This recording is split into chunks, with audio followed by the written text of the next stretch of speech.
How do you like to say your name? What's your pronunciation of choice? Rishi, either way, like, dude, I say Rishi. I sometimes say Rishi, like. Yeah. However, and then your last name? How do Menon. Menon. Okay. Remember the deodorant company by Menon? Yeah, by Menon. Yes. Oh, yeah, you knew dude. exactly. Look at that, the tones and everything, man. Dude.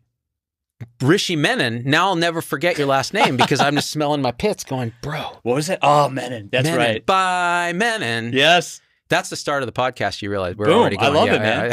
Well, and you know what sucks is that like I use that for years, and now when I use that with people, they're like, "Oh, I don't know." I don't man. get it because the 80s are done. That's the problem, and the 90s are gone.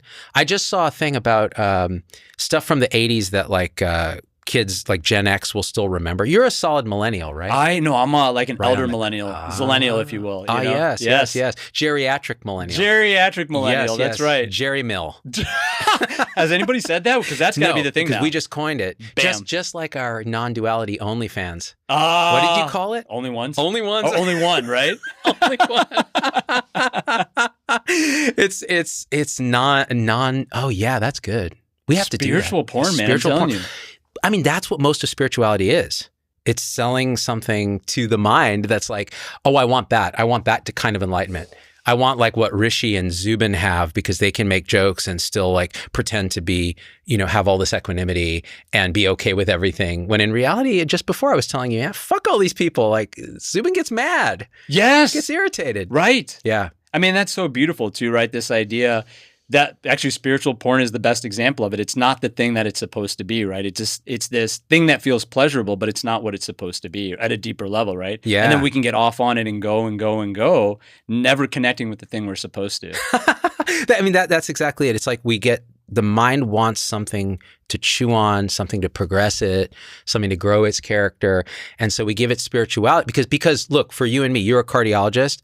I'm a hospitalist. We both went through the burnout. Oh. You threw in a wonderful punch called alcoholism, which was, it just took it to the next level.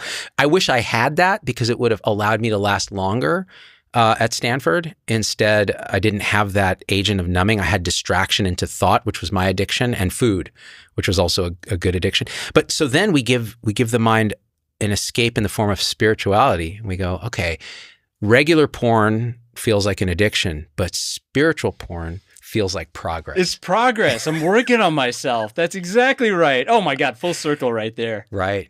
I'm working here. Yeah. It's like, what are you doing? I'm going on retreat. I'm dissociating. I'm like, forcing myself to do meditation to have compassion for all beings, which, hey, it's all beautiful. Like you can have these tremendous experiences, mystical experiences, great unity consciousness, but I don't think it has anything to do with the end of the suffering of an apparent separate self. So spiritual porn, only one, dude. That's going to be our non-duality. Oh man, yeah, we're off to a start here. Yeah, man. we're going already. Brilliant. Yeah, we're going already. So just for the audience that doesn't know why the fuck we're even talking, so Rishi was watching me on Instagram sometime, sent me a message and was like, hey, I'm going through this stuff too, like X, Y, and Z, the awakening, whatever this bullshit is. I just love what you're doing, whatever. And I was like, bro, hit me up by email. So then next thing you know, we get on a call and I'm like, do we just become best friends? It was like, yes. It was total stepbrother scenario. Both brown, both from the South Asian continent, and both like looking at this whole thing as like, what even is this, right? And so then I was like, hey, come down and let's just have a conversation. Oh, and it was amazing too, because from that email, I think we talked that morning, right? And it was this hour-long conversation, hour plus. Yeah. And we just ended it because we had other stuff to do. We were like, yeah, we should did we just become best friends? That was the total moment because our journeys were so similar. Not that matters, but it was interesting. There was like you say, there was a resonance there. There's a resonance. Like your story is similar but different. But the resonance when we were talking, like each of us were finishing the sentences and going, yeah, that's how it is. And the truth is you don't need that. But when it arises, it's almost like, okay, what's the next thing that would arise if we actually met in person and sat here? And what you guys are seeing is what that looks like because we've talked for literally 10 minutes prior to this. We just met physically in person. So, and we had that one conversation. So you can see the kind of natural flow when I hate to speak this way because it's nonsense, but two apparent beings have gone through an apparent journey of dissolution of the construction that we're separate from everything that is. And how does that show up, especially for to doctors, because a lot of my audience are healthcare professionals. They're like, bitch, I got to go to the cath lab, or I got to take all these shifts as a nurse. And I don't have time for all this awakening nonsense. Oh, yes. And it's like, so I mean, how would you talk about this? Because for you, it was a very painful path. Yeah. Oh yeah. And what you said was it was reflective of the experience that I went through. It really was that I didn't question it at all, man. Like when I grew up, I was like, oh, medicine's what we do. We're, South Asians, like that's what I didn't even want to be a doctor, as I kind of shared with you. I wanted to be a philosopher when I was young. Yeah. I wanted to a singer. Oh, right. I mean, that makes total sense. And like you get to do it now, right? It kind of. Things show up. In a terrible, screechy way. That's 90% pitchy and 10% pitchy.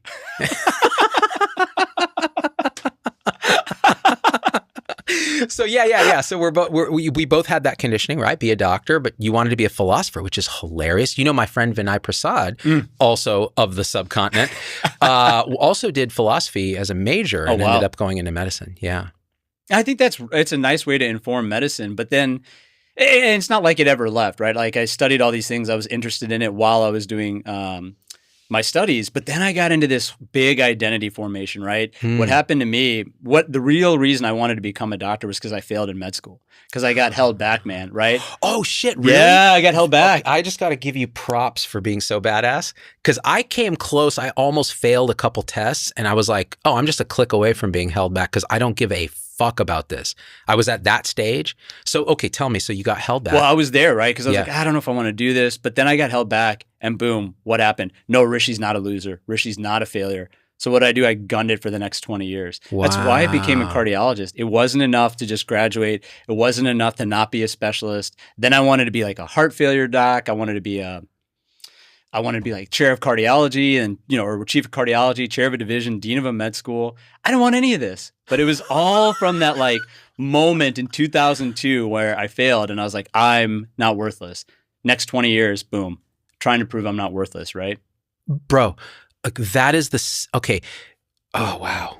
First of all, I'm sorry you had to go through all that. No, because it is what it is, but it is also a kind of suffering that is ubiquitous among humans, and especially ubiquitous among healthcare people and doctors, I think, because it is outrunning this kind of sense of low value or worthlessness or something that's instilled from the beginning, sometimes by immigrant parents, but often just by society and our own sense of the minute you realize you might be separate from everything that is, there's a fundamental like thing in that coding that says I'll never be enough, because you can't be.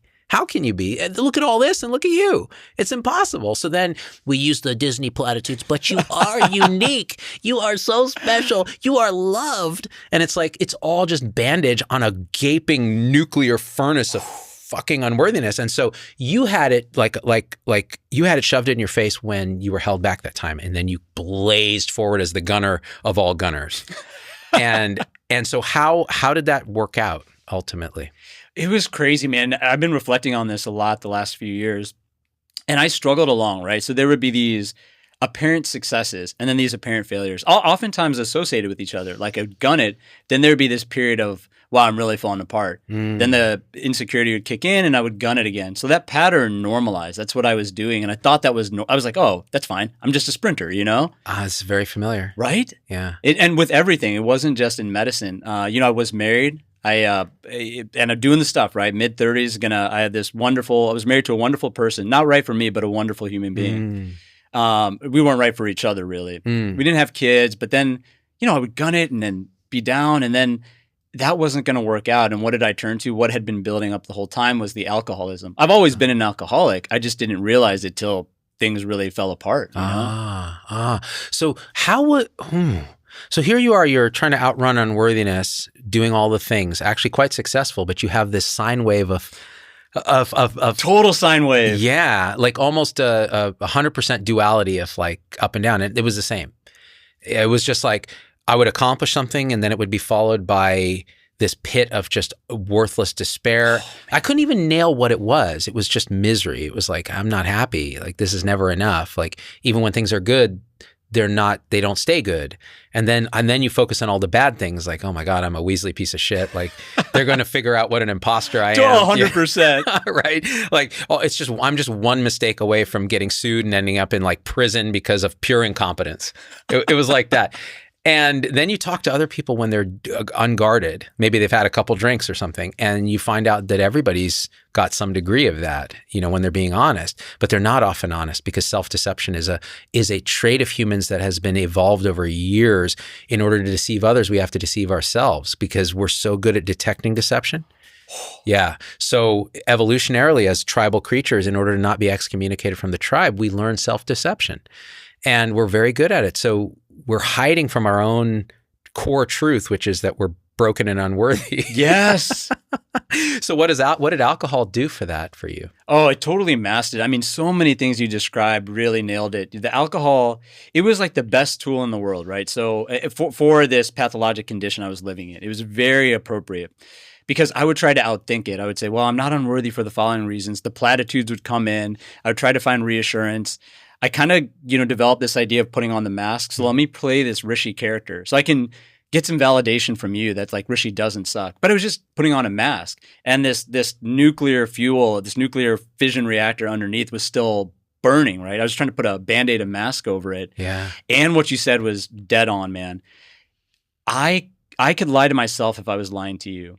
And I went to treatment and I wasn't sure I was an alcoholic. Like I went voluntarily. It was the ups and downs. Like people asked me why I went and it wasn't some, crazy moment. I didn't get a DUI and then have to go. I was dating somebody and I was like, oh, it's good again. And then, it started to fall apart and I was like, oh, wait, it's bad again. And I was like, I just don't know if I can keep going through this. Maybe I'm an alcoholic. Rehab was great. It was really helpful. But what it convinced me was I was lying to myself. And I figured, man, if I'm not lying to you, then I can't be lying to myself. That's why I decided to be really open with the alcoholism. I do like to put it out there because I want people to know it's okay, to talk about it, to move forward, just from a practical standpoint. But I did it selfishly. I was like, man, if I get it out there and I'm not lying to you, I can't lie to me. And that's where the devastation occurs, right? The lies I tell myself. Yeah. Now it's fine. Like I'm really comfortable with the alcoholism. I'm not even vulnerable with it because there's no fear about it, right? I'm just like, yeah, I'm an alcoholic. I'm just a no good drunk, like crazy old Rishi. Yeah. That old guy. Yeah, exactly. That guy is sitting on a park bench eyeing little girls with bad intent. Oh my God, man. Oh man, snot was running down his nose. Okay, what you said was beautiful because it's not about this thing that I often see now. It's like a vulnerability porn. Like, ooh, I like the theme we're on. Oh yeah, we're on a very only one theme here.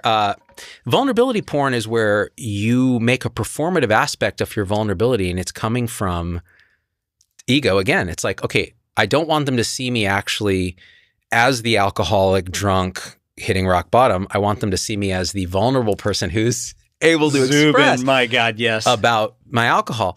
What you're describing is using it selfishly, which is the only way you should use it actually, which is to solve this problem of self-deception. So you put it out there. It's like people who say, I'm going to lose 20 pounds and they put it on Facebook. It's like, well, now shit, you're held accountable. Yes, right. Yeah, you got to go do it. But one of the things that I've noticed about you that I think is true about people who are energetically inclined, and because I say it this way because it's nobody's choice. Choices are arising, but nobody's making those choices, right? People who are energetically inclined to have this unraveling tend to be on the open end of the spectrum. So they're more likely to be vulnerable in that way, just authentically. So say, yeah, I am an alcoholic. But that doesn't mean it's always that way. It means you may have gone through a period where it's nothing but shame. Like when I was first losing my hair, which started when I was a teenager, like I started getting this little these parking lots. And you're a kid. My identity was my hair, bro. Like I had this dense fucking afro. It was intense. Like if you saw pictures, like people used to say, oh, Zubin and his fro, like that was me. That was Zubin, right? And I could fluff it up and it would be like this. Oh man. Yeah. It was crazy. It's the dream. It's the dream. And by the way, very jealous of your hair. I'm jealous of your dome, man. Bro. I wonder what's going to happen. Like, when this starts to go away, do I have a dome like that? That's a respectable dome. I can just see the way your hair is. It's never going away. Yeah, like maybe you have politician good hair, bro. Like you don't need, there's nothing you need to. So when it's, identity, when that identity started to get challenged by this thinning, I would do everything I could to hide it, cover caps, like minoxidil, fucking everything. And it was only when I moved to Las Vegas, when this identity as a Stanford doctor and all of that started to collapse, and I realized I couldn't prop up this house of cards anymore with this like fake identity, like wanting the world to see me some way. It's crazy. When it collapsed, that actually led to whatever I would call first awakening. Like when I got to Vegas, I fucking shaved my head. I was like, fuck this hair. I don't need to pretend that this shit. And then it was like, oh, I'm actually who I am now. Yes. Yeah. Oh my God, that's a perfect example. Yeah. So again, it's like this fear of humiliation, fear of lack of validation, identity. This is my identity, you know? And so for you, when the treatment was at the end of the alcohol use, or did it kind of relapse, or how did it work? Yeah, it came. So I went into treatment. It was about 6 years ago to this day, almost, a little over 6 years. And then no alcohol since then, and I've been involved in recovery communities. Congratulations, by the way. Oh, thanks, man. I appreciate that. But it's, oh man, the recovery community for me is really spiritual. It's like, I've heard this again and again. Right? Yeah. You were talking about different people. Yeah, Ishwar and others. Yeah. Mm-hmm. And okay, so I'm going to go into like philosophy, talk about neuroscience that I have nothing about, know nothing about. That's the only, we're all talking about nothing. So it's perfect. Oh my God. Yeah. Go for it. Oh my God. I feel so comfortable now. Go full R word, dude. Yeah. I know that's ill-advised, but I'm going, man. You will come home empty-handed, but it's still worth doing. I left empty-handed. It's fine, We born and we die empty-handed. And, God. Actually, we live empty-handed too. Right. We're being that's honest. Exactly right. Yeah. Man, but it's all spiritual, right? Like all the discussions I have in recovery are about like seeking, which is interesting, right? Because seeking is such a fascinating concept. The purpose of seeking is to lose the seeker, right? It's not to find anything, right? That's the whole idea. That's the premise. That's right. And if I was doing anything else, it would just be back in that same identity formation. I'm spiritually enlightened. I'm a new identity that just does spiritual stuff. And it doesn't matter if I'm drinking or if I'm pretending to be a spiritual person, or I think I'm deluding myself into thinking I'm a spiritual person, right? Another identity. What does it matter? What's the point of it? But it's all these kind of open-ended questions. People sitting around talking about like, well, how do I interact with something beyond myself? Like, am I as insecure? Why do I feel this insecurity? Not in like necessarily self-help kind of way. There's some of that, of course, like that's early stages of it, but it's like, well, what does this really mean? And what happens if I let go of these things? And it's a safe place to do it because everybody else is trying to let go too. So that's beautifully said. I've heard this about the recovery community, and I'd say I've experienced it in the form of these circles, like emotion circling, where you sit around often with people who've been in jail and have been through a lot of stuff, and James and these guys do it for the inside circle stuff when they're in prison and then outside. And there's a documentary called The Work that actually describes this. Oh, wow. Yeah, it's definitely worth checking out. And my friend Angelo introduced me to it, and I did one of these circles at his house with like just 8 people, and it's exactly what you said. It's like saying, okay, at first you're like, is this some self-help nonsense? Are we just reifying identity? Are we just, but it's not. It's the ability to look where you won't look. Like, what am I holding? Why am I doing it? Can I let it go? What was the core wound here that actually I'm operating from? And then you can, in the presence of others, that's the thing, right? They're witnessing it and they're going through it. And so there's a kind of accountability that we were talking about earlier. Like now you've put it out there. Oh, yeah. Yeah. And I think it's very powerful. And I think Ishwar said the same thing about AA. And did you do AA or a different model? I do 12-step. I mean, in general, we kind of have this rule where we don't say what we do. Oh, sure. Okay, got it. Yeah, I didn't know that. Yeah, that's beautiful. Yeah. I mean, I think it's okay. I just, 12-step is what I do. But it's the same principles, yeah. Got it. Yeah, got it. Yeah, wow. So when in this kind of unfolding for you, and this is all story, but we got to talk. When did the spirituality stuff, and I'm using that word very loosely to describe like the process of investigating what our nature is, like when did that start happening? And that's a beautiful definition for it, investigating our nature. I think I've always been a little bit on the seeking side, but once I got into it, it was wide open for me. I was like, okay, that really, triggered that philosophical, what are we? What's the nature of this? And then I got to a point, so I burned out bad, almost, ended my life. I was hours away from doing it too. Wow. I was actually on call, and I'd been passively suicidal for months. And then somehow like this plan came to me, and I was like, oh, this would work. And I don't share the plan because it was actually pretty dang effective. You know what I mean? Yeah. I was going to do it the next morning, I was on call on a weekend, right? And I had thought about like how I'm going to call backup in and what I'm going to do and the timing. And Zubin, that was the first time I had like relaxing sleep in years. And I had been so good at playing this character of a happy guy, you know, and so like, you know, I don't know if people really knew, but I think they would have been surprised because I can maintain that character. Yeah.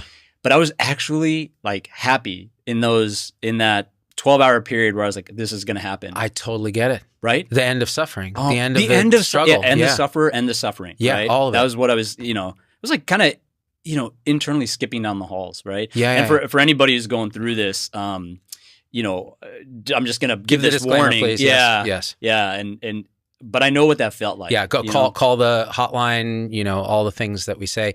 Yeah, so you know what that's like. I know what that's like, and then what happened? You know, somebody got sick and it was borderline where I needed to go in, right? And I thought, well, you know, I still did care about working and it was like, this isn't right. But there was also a part of me, if I'm really being honest, that was like, if I don't, and then somebody thinks I should have, they may come try to find me and that could interfere with what I had intended to do. With your plan. With the plan. Mm-hmm. And it was like, I think this was 2 a.m. I had set my plan for 8 the next morning. Wow. And so I go in, it takes me a little bit. I'm there probably about like 3. And I take care of what needs to be taken care of. But you know how it is, right? Now you're an on-call doc in the hospital and, hey, you know, can you look at this? Or what do you think about this? Dude, the more you stay, the more you stay. Yeah, you know, exactly, right? This is like a known thing, right? Yeah. And then before you know it, it's like almost 8 o'clock. I've been there doing work. And then I just thought, well, man, like, you know, I'm going to be done in a few hours anyway. So let me just stay and finish my work. And I think that's something I learned about this is, for me at least, it was just get through that time where I was going to do it. It wasn't like I needed to cure all my suicidality. It just, I needed to be occupied during that time. And weirdly, amazingly, it was helping others that kept me there, you know? And it was like being needed by somebody else. So I always wonder if that would work if like that tying into that sense of, hey man, I need you real quick, you know? I know you're going to go do this thing, but I just need you for a few hours. And it got me through those few hours. And then I was still suffering. I still had depression, but that real intense, I'm going to do this, man, passed. Wow. Yeah. So you were literally saved by like being a black cloud, by having people like fucking, oh, could you just get a curbside on this? Okay, you know, do you mind if that is absolutely a crazy, beautiful, horrible, perfect story. My God, crazy, I'm so glad you're here. Yeah, me too, man. Yeah. And wow. But it puts a point on, you had a very specific plan and the driver for it was this kind of suffering. Oh yeah. And what's interesting is you said something earlier where you said, yeah, it solves 2 problems. It ends the sufferer and the suffering. Or you can end the suffering or you can end the sufferer, right? 2 ways to end the suffering. Right, yeah. right. And what's fascinating is, as you said that, I just realized, well, that's the beautiful thing, is there never was a sufferer. That's it. And that's the realization of the whole thing. But at that time, that's not possible, because that contracted sense of me that's driven, that's fed by the nuclear reactor of unworthiness or whatever it is for you. And typically it's separation that's driving it, that sense of like, I'm a fragment. I'll never be enough. And that shows, see, I was thinking about this since our conversation. And then I want to get back to you, because I always make it about me. No, I love it, man. Because that's what great. I do. Because for someone with no abiding sense of self, it's often about me, which is really, this is only one. This is our only one channel. Yeah. Yes. Oh my God. Yeah. We had this metaphor of unworthiness or whatever that is as a nuclear reactor. And the metaphor actually tracks, because in a nuclear reactor, you have this uncontrolled fission reaction that ultimately provides the power for the whole apparatus. In unworthiness or whatever we're pointing at, that core suffering, right? Rishi's not enough, Zubin's not enough, whatever it is, that can show up parsed through the personality and the conditioning in many ways. So it can show up as, I'm not worthy and I need to outrun that unworthiness. Or it can show up as, I'm not good, so I need to be good. So I need to be pious, or I need to be religious, or I need to be a lawyer and fight for justice and equity and inclusion, that kind of piece. Or it can be, I'm never safe because I'm apart and I'm broken. Therefore, I must try to construct a safe scenario and be worried about everything and paranoid and all the things. So that core delusion of separation spins up every neurosis that humans can have. And the beauty is it's a nuclear reactor. So it's running there. And what do you do with a nuclear reactor? Because if you leave it uncontrolled, nobody wants to look. If you saw the movie Chernobyl. Oh, yeah. The miniseries? The miniseries. Oh, yeah. On HBO. At one point, the reactor explodes. And no spoilers here, but these workers go to look and see what's going on. And they find themselves staring right at the core where the concrete around it is gone, and they're staring at an uncontrolled nuclear reaction, and they immediately get a lethal dose of radiation. And that's what we fear would happen if we looked at unworthiness, like we would die. Like it would be the end of us. If others saw and I saw what's actually there, I would be ruined. It would be the end of me. And so we construct a concrete shell. We throw graphite rods in to absorb the neutrons. We think we're in control of it, and yet it's powering the whole apparatus. But when we look, we just see this beautiful power station. And we're like, that's me. That's my real identity. And so I'm a good person, or I'm worthy enough, or I will be worthy enough. And what happens is when we don't look at it, when we can't see it, it runs everything to the point where there's suffering, there's friction, there's hurt all the time, and then there's a plan at 8 a.m. that I'm going to make this stop, right? And only by the grace of circumstances and what you said, a connection with others. Oh, yeah. Others need me. Like, what is that? There's no separation. Oh, yeah. Oh, my God. Yeah. That is like the most important 5 minutes that anybody is ever going to hear. Everything you just said is exact. It tracks completely, man. It's the perfect analogy. Well, it's all because of what you said. And that's why when we were talking, there's this dance that seems to happen. And other people may say, no, that's bullshit. That's not how it is. They're idiots. They're jerks. Right. Their identity is wrong. So it's so funny. Like this is the Is it cool if I dude, guzzle that shit. I don't know if it's like making some crazy oh dude, if it does, it'll just be ASMR. Actually, I'll do it with you. I'll just be like we'll just make mouth We're getting noises. all the things. Yeah. Only one. Only one. We're hitting all the things. ASMR. This is the sexiest podcast on non-duality that has ever happened. Oh my God. And it's all because of Rishi's hair. No, man. It's that dome. It's not gonna lie. I'm just reflecting the glory from that, man. We did it all for the glory of the dome. Like a knight in shining armor. Okay, enough of that. No, keep it going, Peter man. Cetera. No Peter, because it's just too much. It's too much. Chicago without Peter Cetera without Chicago, not okay. Okay. Back to this. We were talking about this metaphor, unworthiness. We were saying, I forget now. No, well, so I thought about that when we talked on the phone. There was a couple things you shared with me, and those have been percolating ever since. And I've been sharing them with other people because that nuclear fission reactor is, I think one of the things I had mentioned earlier was when I was dealing with that unworthiness, I had thought it was kind of subtle. Like I was like, it's kind of showing up. Oh, right. Right? That's and you're like, saying, hey, man, when you get to it, you're like, oh, no, it's this big blazing, like obvious, like fueling everything, source of everything phenomenon, right? And I thought about that and I was like, oh my God, it was. But it was my mind being like, no, man. Like that's just a little bit. Like you're just more character playing, right? You're just a little unworthy. But it's the core of everything. It's why I keep trying to create different identities, right? Because that core is still there. And it's a great example, right? Because that energy is utilized to create a personality. And that's what allows the personality to, this isn't the right word, but precipitate or to exist. It's what allows it to continue to exist is this core level of unworthiness. And again, taking it from that self-help part, which self-help is fantastic. I love it. But in the spiritual sense, it's actually the reason for a personality to seem like it exists in this apparent world, right? That unworthiness and how, if you feel separate, like you had mentioned, how could there be any other feeling beside unworthiness if what we are is really one thing, right? That's the natural experience of separateness. That's right. That's beautifully said. Beautifully said. Yeah. And it gets to, like earlier, that's what I remember now I was going to say. You made that joke about they're idiots. They don't know. Like our answer is the correct answer, right? Our metaphor is the correct metaphor. Where would that come from if you were actually serious? It would come from core nuclear reactor driving a projection of competence, superiority, control. All the things come from the fundamental illusion that we're separate and the frictional nuclear fusion around that, actually fission because it's more damaging. Fusion at least is relatively clean. Right. Yeah, it's actually natural. Fission is like doesn't really occur in nature as much. We do it, right? And then the fallout from it too, right? Like it's a great metaphor because it continues to affect everything else, even though it's separate from its primary process. Damn, homie. You just did that. Look at the physicist here, man. You just did that, man. We're basically the Fermi paradox.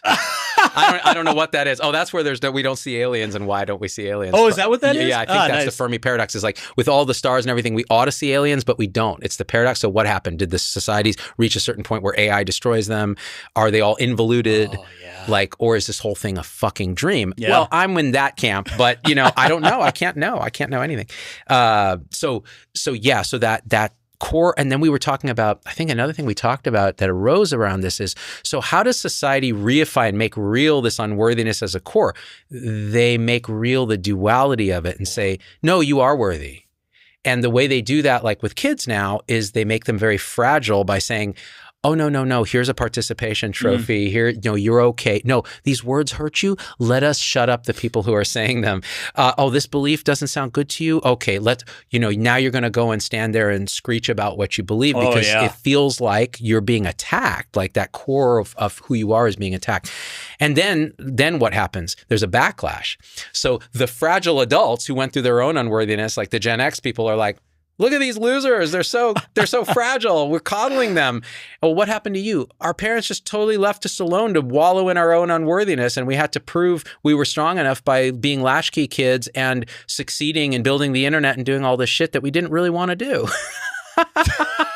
So the whole thing is hilarious. Damn, we built the internet. We didn't even want to, We Mom. don't even want this shit. Like, it's just more porn. It's 90% porn.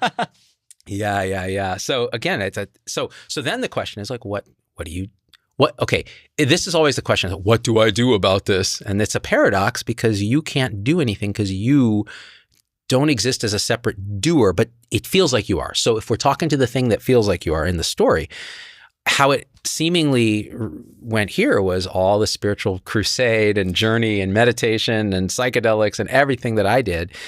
But in the end, it was just a natural unraveling that happened through life itself. Yes. So relationship, work, like that's what unraveled the identity. And I can't say how that was, but that's how it showed up. And then ultimately we were talking about unworthiness, like the way it kind of finally reified, it's a little embarrassing, but I don't smoke weed because when I was young, I played around with it and I loved it. It was like a gateway to expanded consciousness. Like, oh, bro, I went and saw Rush. I was so high. Geddy Lee's voice sounded like an angel. You ever seen Half Baked? Oh, yeah. Remember that scene with Jon Stewart's like, you ever seen the back of a $1 bill on weed? Remember that was like such a classic. Right. Yeah. With the eye and the pyramid. Yeah. Like, this is so deep. I'm figuring all Everything this out. is super deep. Yeah. But what was interesting is as I got older, if I tried it, all that happened was I became full of self-criticism and hatred, and I felt like everyone was judging me. And I'm like, what the hell is that? That's a bad trip. I don't like weed. And so then I was like, more recently, I was like, well, I don't like weed. Why is that? Because now there's all this openness. You've been through all this unraveling. It's like, I want to look where things are uncomfortable. Like, it's almost a masochism that happens, right? Yeah, right. Yeah. You're willing to go into places like in recovery. You're willing to sit there with people and really feel that hurt, like that core hurt. And it's so hard because we're taught from the beginning and conditioned to jump into thought, to distract, to go into addiction, to do anything to avoid that because it's uncomfortable. So what happens when you actually allow it? So I was like, okay, fuck this. I'm gonna smoke a heroic dose of weed. Because nowadays, dude, the THC is sick. Oh man, it's like 80 or what, like 60, 70%? It's insane. It's insane. No wonder there's so much psychopathy and like unraveling, like unmasking schizophrenia and all that. Oh my God, yeah, like crazy doses that no one's ready for. Yeah, we're not ready for it. So I go to the dispensary and I'm like, give me the weakest shit you have. And she's like, okay.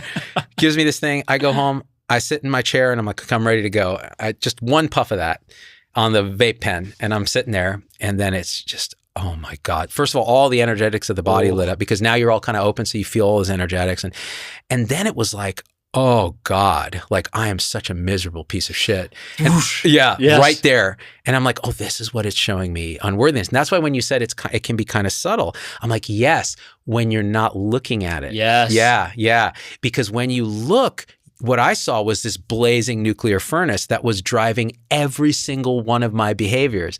And so I could sit there in this stone state and see it all connect and go, okay, yeah, when I made Z-Dog, it was validation seeking to prove that I wasn't bad as a doctor. So I could do this thing as a doctor that was actually good. And it was more in line with who my true self is. And then realizing the true self was a validation seeking identity I was creating.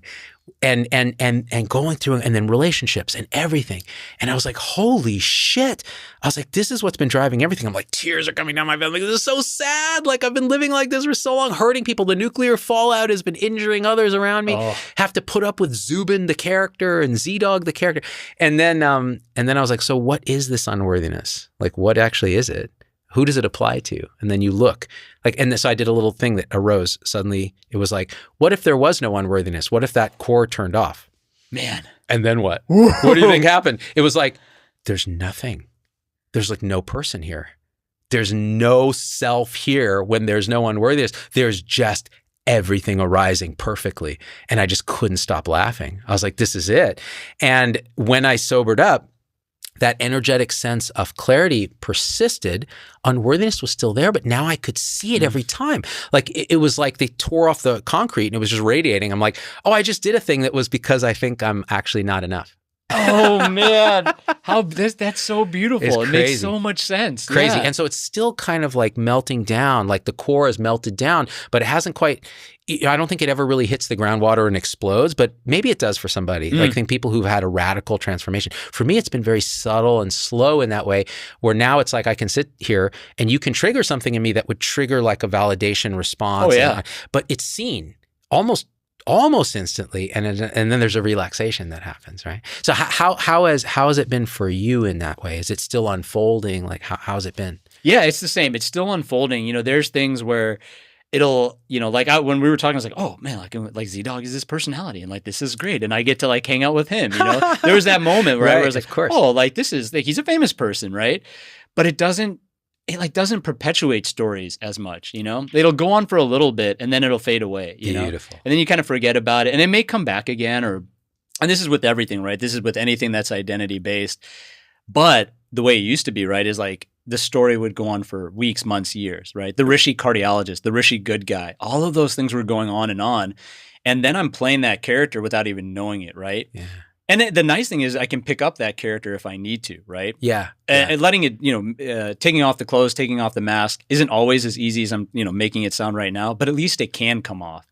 And that was the big term for me is, wait a minute, I can be something different. And then as that started, it's like, wait a minute, am I fundamentally something different? And what does that feel like, you know? And it's all experience, right? There's no knowledge, there's no words to explain it. It's just an experience. And I'm not a feeler, right? Like I'm in my head constantly, me too. right? Yeah. And I admire the feelers, the people that feel spiritual things, but they get it. Like I think they feel it. And this is an aside. I'm just going to ramble now. Yeah. That's cool. But when I went to India, I'm on this sabbatical, and the first place I went to was to India. Because I thought, okay, I'm going all in. I'm going to become enlightened. I'm going to be this spiritual person. And there's this guru that my family Baba Rishi. Yeah. Oh man. Right. Yeah. Well, okay. And if I was going to be a cult leader, Uncle Rishi, right? Oh, I love that. Get the peaceful countenance, wipe. And Uncle is like, you're like, oh, I can hang out with my uncle. Oh, totally. He's not, you know, he wouldn't molest me. No, Uncle's never molest anybody, right? Like that guy, he would not molest me. You know, the fees are real low. Like it's a great deal. This is not a cult. And anyway, Uncle Rishi only cares about you and your peace. That's it. He wants you to find what you are. And the only way you can find that is by sleeping with Uncle Rishi. Yeah, come on to in Uncle the Rishi. same bed. Yes, exactly. Right? Classic guru stuff, right? Oh yeah, hell yeah. So you went to India. I went to India, and there I stayed at this ashram. My cousin is actually a monk. Wow, dude, it's crazy, man. There's like there's like 5 generations of monks on my dad's side who's Hindu. That's crazy. I know. And you start thinking karma may be real. I'm wondering, man. Why? You know, and we were talking about this. When I grew up, super materialistic. I wanted Bentleys. I wanted to be a rapper. I wanted, remember Master P? Oh, fuck yeah. Remember that like tank dog gold chain? Hell yeah. I wanted to make a replica of it. That's where I was. I wanted to be Master Z. Master Z. Yeah. But no. So you wanted all those things, as did I. I wanted to be famous. I wanted to have material acquisitions. I want to have a nice house, live in a nice area. Oh, yeah. The whole thing. All of it, man. It was just for sure what I wanted. Right. And so I think it was interesting because that part of my family's always been there, and I didn't really connect with it, you know? And on the Catholic side, I'm interested in that too. I think intellectually I'm interested in all of it. But I felt compelled. I was like, I want to go to this ashram. I thought I'd been doing spirituality wrong because I'd met this guru. And there's all this devotion around her. And I'm like, well, I don't feel it. So there's something wrong with me, right? I'm not doing it right. There's too much ego. Let me go there for 3 months, spend time with the guru, spend time with my cousin, and I'm going to get enlightened. I'm going to break through this ego barrier. I get there and like, you know, a month in, I'm like, oh, damn, like I'm not feeling it, right? We were talking about bhakti, right? I'm just not feeling devotion. I'm unworthy. Like I should feel this love for this, you know, revered person that everybody feels love for, right? Then my cousin, he teaches the jnana path, the path of inquiry, right? And I think that lands for us, right? There's just, we're all different types. That's right. And I wanted that devotional like swell. I wanted to feel that, and it wasn't happening. Then I go and I study this jnana stuff, and I'm like, holy, you know, shit, man, like this is crazy. Like, can you believe it? And we're not actually real. And here's the logic of it. And what about dreams? And where does consciousness go? And, you know, the West, these Greeks and their terrible ideas about the self, you know, and I'm criticizing them with no reason, but, you know, the Greeks, obviously, totally. Right? They set all this in motion. But I learned about this pathway, and I'm running around the ashram and I'm telling people like, oh, isn't this amazing? And they'd be like, yeah, man, all that jnana stuff, all that jnana yoga is good. But just look at the guru. I mean, don't she feel something? And I was like, I don't. But you do, and I'm realizing that we're having the same experience. Yeah. But you're a feeler, and I'm a thinker, and it's the same thing. There's no difference. But I'll never feel my way to spirituality, and some of the people won't think their way to spirituality, and some of the people, you know, through karma yoga, do their way into spirituality, and then in the classic yoga, they meditate and chant and, you know, weaken the mind into spirituality. So that really blew it open for me, where I was like, oh, there's just these different paths, and I don't have to be a feeler, right? Wow. See, this is it, because I went through all those mistakes where I was like, I must go through this insight path. No. I must have the devotional compassion path. No. It must be a detached kind of a clarity, emptiness, worship of emptiness, like drunk on emptiness kind of thing. Oh, no. It's all about energy. It's all about Kundalini and the Kundalini awakening and all that. And I've had all those experiences. I would say the one that resonates most is the jnana path of insight, of knowledge, because that's how this particular body mind is configured. It just likes that. And in the end, it was like, bro, whatever it is, that's what's showing up. You never were in control of this. The fundamental truth is this whole thing is lifing through us. Oh, yes. And then you see it. So for me, actually, what cut the legs out of the whole spiritual escapade was the more radical messages, which are, look, you're just not. You never were. And this is playing out. And that includes all of the spiritual arisings, all of the everything. And so let go of your trying to do anything. You have permission to no longer give a fuck. And I was like, damn. And then it just kind of dropped. And then what's strange is all the karma yoga shows up. So everything in your life starts, you're like, okay, I got to look at my relationship. Yes. I got to look at my kids. I got to look at my mom. I got to look at this. And you go through the whole thing. And it just happens almost spontaneously against any better judgment, because there's no better judgment. There's just what's happening. That's gorgeous, man. Dude, that part is so true, that because people will say, well, okay, you have this kind of experience, and I'm not like fully immersed in it. I have this like vague experience of it, but how do you do stuff, and like when are you coming off your sabbatical and things like that? Right. And I'm kind of, if there's one action that I think that I do, it's I just show up places. Like I put pants on and I go out when I can. Other times I don't, you know? Sometimes it's not a pantsful day. You know, some days pants are optional. Only one.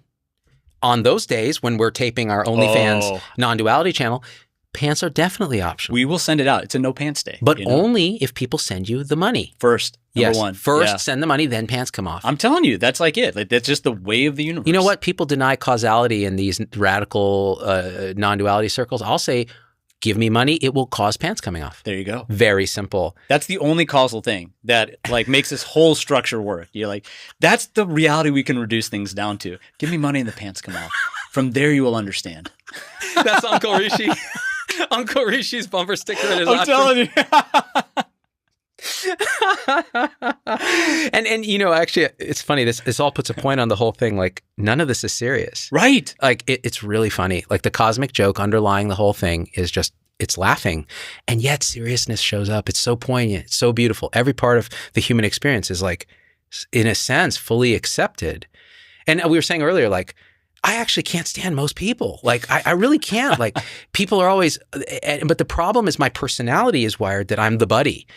And so everybody wants to be friends with me because I put that energy out, because it's natural. It's like, that's just, and maybe it was from validation seeking when I was young, but it still runs. That software still runs, and it has nothing to do with unworthiness validation. It's just how Zubin is wired. He can sit with someone and really feel that. But a lot of times it becomes a thing where I'm like, but I'm just sitting with just this nuclear fallout of delusion. I can feel it now. I can no longer like really look away. And so I feel it all. And then it becomes uncomfortable. I'm like, I'd rather just be alone. Yes. Or with my family or hang out with Rishi or people that like I feel instantly. I'm like, they've been through this in a way. So in a sense, there's this spiritual perfectionism where it's like, oh no, you'll be enlightened. You'll be able to hang out with anyone and not have any problem. And it's like, no, you are what is arising. If everything's arising as you feeling like, I don't know if I can deal with this, I'm having a bad day, that's what happens. That's it. That's all it is, right? And the story about it and the need to medicate it away or do some action to change it that part. It's just like the more I interact with it, the more I realize that part's not true. I don't need to do anything about it. I have what I have, and I'll do with it in that moment what's to be done, you know? Yeah. And what's interesting too about you and me to some degree is that all this unraveled while you're a full-time cardiologist. And so people will often say, when I express from that place, that sort of, this is how things are. Well, how did you get there?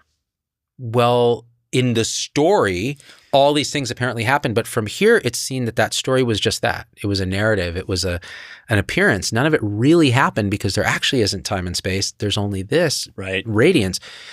And they'll say, well, that's plenty of privilege of you because you're not working all day like we are. You're not busy all the time with your family. And it's like, well, actually, that's not true. But let's say it was true. Could it happen for someone who's a full-time cardiologist busting their ass? Well, here it is. And it's happened to many others and many people in medicine because they're my audience, so I hear from them. And like, there'll be a PA who's like going through this unraveling and feeling all the shame and the unworthiness that they were repressing. And oh, yes. And it's like it's strange. Like Zubin lights up when he can sit in the presence of that because it's truth, it's honesty, it's authenticity, and feel it fully. What is harder now is sitting in the presence of just contracted delusion that has no movement to see it. And this is, I think, something that Zubin might work on, which is that too is this. Oh man, yes, yes. So, but it's just the preference arises. Like I've been through all that most of my life. I prefer now to be with people who are unraveling or have unraveled. Either way. And the people who are unraveling, classically, normal humans do not want to be around them. Right. Yeah. Yeah. It's like, it seems frivolous or it seems like, but I got this thing going on, man. And we got to solve this problem, Yeah. Yeah. Or it's just miserable. You look miserable. Oh. You need to just fucking get a grip. People would tell me that because this whole thing for me has been public. So as the last few years, I've been making videos as I go through all this. And they would say things like, you just need to go work more. Or you need to stop overthinking this stuff. Oh my God. And it's like, that's not what this is. This is a complete feeling everything that I wouldn't feel. And it's a dark night of the soul at times. It really is. And you got to go through it. And it is excruciating. But the mind will do that. It'll be like, well, here's how I pacify it. It's well-meaning. Oh, of course, right. And it's trying to sustain its own existence, right? And it's trying to create more problems for itself to solve. I think that was a big pattern for me is that, the addictive thinking it was like a little evil genius up there. And that's how grandiose I am, because it's not just a regular genius. No, it's an evil genius. It's an evil genius. It didn't go to 4 years of evil medical school to be called Mister. No. That's right. Well, I focused on the evil part. I meant the genius part. That's right. Yeah. But I consider evil to be an accomplishment. Yeah. So it just shows where Zubin's mind is. I just need a cat. And I'm like, excellent. That's exact. Oh, man. Tell me more, Rishi. The details of my life are quite inconsequential. Oh my God. You know what's funny? One of his lines in that is, when I was 14, a Zoroastrian named Vilma ritualistically shaved my testicles. What's funny is I'm a Zoroastrian by birth. Yeah. There you go. Persian this religion. This is like, yeah. And it's full circle. So you were saying, I forget what I derailed you totally. This is the criticism of Z-Dog, that he always makes it about him and starts turning the conversation to him. But that's how the dance shows up for me. And I'm sorry. Well, you were saying something. No, this is it, man, because I think our experience is the same, And it's really, for me at least, like we just decided to do this to have a conversation. And like, it's so... We're not even planning to release it, but I think I'm going to totally release it because it's fucking amazing. There's some amazing... mainly at least the only one part, everything else is it's fluff. Just filler. You're just going to get the seeking mind revved up. Well, actually, only one is going to get everyone seeking because they're going to be like, I want that. Oh, man. How do I pay to take their pants off? That dopamine. That dopamine loop. Yeah. Dude, I'm telling you. Which is really what we want. We want to stimulate that dopamine. 100%. Seeking is it, right? Seeking is it. So speaking of seeking, the evil genius sitting on your shoulder. Oh, yeah. So it's like in the thinking, And I still do this to an extent, but definitely when I was in active use and early recovery, it was just creating problems for itself to solve, right? Like in the Bond villain who had beaten Bond, or the Batman nemesis who had beaten Batman, now has to go do something, create another Batman to fight itself. Right. That's like, I was like, oh wow. So I kind of saw that one moment. You saw that mind is a machine of problem solving by creating problems. That's it. Yeah. Right. And it's a fine line, because it seemed, or at least it was at that time, because I didn't realize how many problems I was making. And then the sabbatical especially has really helped me, because I was getting closer and closer. And when I took it, it wasn't burnout. It was more, what do I want to do with my life? Like, I wasn't sure I wanted to be a doctor. I'm glad I am. I like the stuff that I do, but I wanted to say, is any of this intentional? Is any of this supposed to be? And I wouldn't use those words now. And that's kind of like the language that's helpful in that space. But I wanted to examine it. And then, Zubin, man, like, the more I've let go, the more stuff just comes in. And it's like absurd. It's like joyful. Like, I'm like, it's such a joy. This can't be real. It's amazing. Yeah. It's like the fucking whole universe opens up and there's no universe, and you're just like, there's just this. It's gorgeous. And I was just, as you were talking, because I have to narrate my internal state. Yeah, please. Because there's really no internal state. It's just what thoughts are arising. As you were talking, I was sitting here watching you, feeling what you were saying, and an observation occurred. And it was, when I used to do this, it's been a long time since I've done an interview in this way, where we're sitting across from each other. Like me and Ishwar were sitting side by side. It's been a while. I used to, as I'm sitting here, I would have to kind of go, okay, remember, be present. Remember, be in the body. Okay, relax. You can feel tension in the body, relax it. Okay, there's thought. Okay, let that go and like pay attention.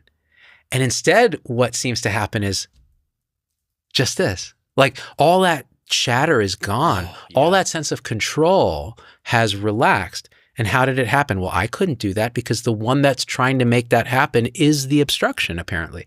It's the movement of mind that wants to solve a problem all the time. Oh, yes. Even in real time. Yeah. So you could be present. You could be here now. You could do all the Ram Dass shit and still be fucking miserable. Like, still in a loop of seeking. Because where else would seeking happen? There's no future or past. That's all thought. So yes, it happens here. Oh my God, that's it. It's like that Costanza Serenity Now, or Costanza's father, Serenity Now. Like, the more you cling to these spiritual techniques, like, and again, I'm just talking about my experience. It may work, like in the other forms of yoga, it may work, but for me, the more I clung to it, the more that exacerbated the problem for an overthinking mind. Right? Yeah. And it's so beautiful that you got to go to India. You have this tradition. Many people don't. Or they'll, but the thing is, you can find it in anything. So the Christian tradition, it's everywhere. The mystical Christianity, and it doesn't even have to be mystical Christianity. Go sit in a church, feel unconditional love. It's all you have to do. You sit in a Christian church, it feels like that. And then what's funny is what arises is I feel all the delusion of the organized structure of the church and the crusades and everything else. And you're just like, whoa. And then they're like, tears will come out. And then you feel unconditional love even for that. You're like, of course it had to be that way, because humans are operating from separation. That's just how it's going to be. It'll co-opt everything. And there's no way that this has to be. There's no way that it is. There's no way that reality is. I'm not even sure there's reality that can be known. I don't think a human can know the ontology of this, like what this actually is. And when you give that up, you're like, oh, no. Okay, I was a materialist. Now I'm an idealist. I think everything's consciousness. It's like all you've done is substituted one belief for another belief. It's a lateral move. It's a lateral move. Yes. This guy, Richard Sylvester, who's one of these radical speakers, he said a beautiful thing. Someone asked him at some conference, like, so why is it that suffering occurs? And he said, anytime the mind is asking a why question, the answer will be a made-up story by definition, because it can't know anything about why. And I think that's really true. There may be an answer, but the mind, which is a thought going to a thought, going to a belief, to an energetic structure, it's not going to know that. It's like saying the flickering image on a television screen knows something about the characters. It doesn't know anything. It doesn't know about what it is. It doesn't know that it's an electron beam hitting a cathode ray tube. That's how old I am. I'm not even talking about OLED. I'm talking about a cathode ray tube. Yeah, some of your viewers may have to Google that. Yeah, they're going to have to Google that. CRT, what is that? They only went to 30 inches? And they weighed how much? Dude, they're still the best TVs. Perfect blacks. Yeah, right. That's something such an old dude would say. You know what? Bring back CRT. But it feels right, because I'm from that era too, and I'm like, I can't believe like this doesn't make sense to people anymore. I know. It's crazy. Sitting there watching Saturday morning cartoons. Oh yeah. On a Trinitron. And Trinitron. Yeah, oh my God, I haven't thought about that in a Sony long Trinitron, time. Yeah, bro. that had the 3 little circles on it, right? That's right. The- Wow, good memory. Yeah. And then we had the dog ears on that shit. Oh yeah. Because I live in the Central Valley of California, so you're just trying to kind of like, where did you grow up, by the way? St. Louis, Missouri. St. Louis. Oh, yeah. nice, man. Good Midwestern boy. Yeah, good Midwestern boy. Yeah. Cardinals fan through and through. Yeah, nice. Yeah, so the whole thing, I say this often and then people really have a bad reaction to this because the word is not capturing what I'm talking about. But this is all perfect. This is all the perfection. So everything that's happening is exactly as it is. It could not be other. That's it. It couldn't be other. Couldn't be other. It's not a moral judgment. That's like, right. You're saying these atrocities are perfect, or you're saying that's not the thing we're referencing. No. Right. Atrocities are atrocities. Yeah, exactly. Yeah, exactly. Murder is murder. It is like if you're watching a show and there's a bad guy doing some bad guy stuff, there's a feeling about that bad guy being the bad guy, but the whole thing is a show. And the show is written the way the show is supposed to be written. Beautifully said. That's what this is. So you can get really upset, and that's fine. You can make it feel really real, which can cause a kind of suffering and an angst.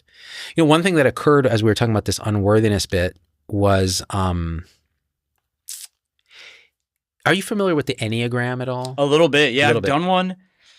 I got my numbers, but I have just a real basic understanding. Yeah. So just for people who don't know, like, I went through a phase where I was going through all that, like looking at Enneagram. And Enneagram is a number series of 1 to 9 of a personality type. And you often have a wing, like I'm a 6, wing 7. So I'm fear-based, loyal, but I have a hedonistic side where I'm always looking for experiences and so on.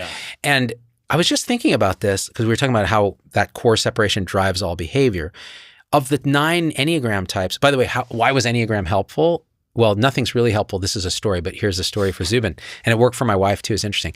When we did our Enneagram and we saw it tell us what we were in terms of a type, and it's not perfect at all. It's another story, right? It's another belief narrative. Oh, yeah. But it described the identity that we had constructed so well that we thought someone had read our diary. And we were like, wait, if that can do that, this identity cannot be a real thing. Like this must be a complete consensus illusion. Whoa. And it has nothing to do with what I actually am. It's a software that's running on an operating system that's undefined. And so then we realized we could see it in everybody and we're like, these are just patterns. Personalities are just patterns appearing. So they're just appearance. So what's actually here? And that's when everything just kind of collapses. Yeah. Man. So for her, it was like, oh, you see the personality as this, just a cloud of appearance. And it's predictable like a piece of software. Absolutely right. Like that predictability is often mistaken as truth. If I can predict it, it must reflect this underlying truth, which both are just separate stories. Even the idea of truth is ultimately a story, right? That's beautiful. Yeah. So like we look at software and we don't say that's a real thing. We say this is a process. Same with personality, same with identity, same with self. It's a software program that's running. So that was one thing. And then the second thing I was thinking just now as we were talking is the 9 different types, I can quickly say, how do they all stem from separation? Well, the one is the one that has to be good morally in some way.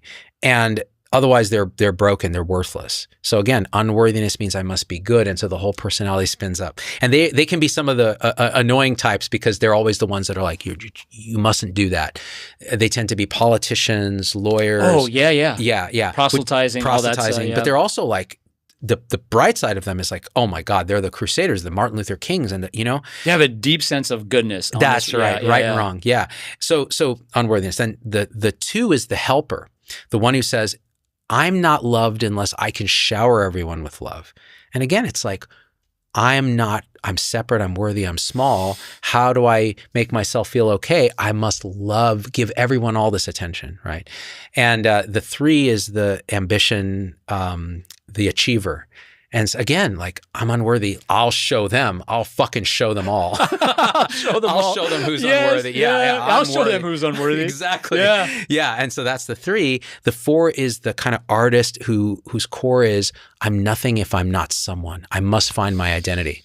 Like as either as an artist or as a creator or as a person, like I'm this person and I'll fight for that. Because again, if I'm fundamentally broken, then what am I? No. I'll construct identity, right?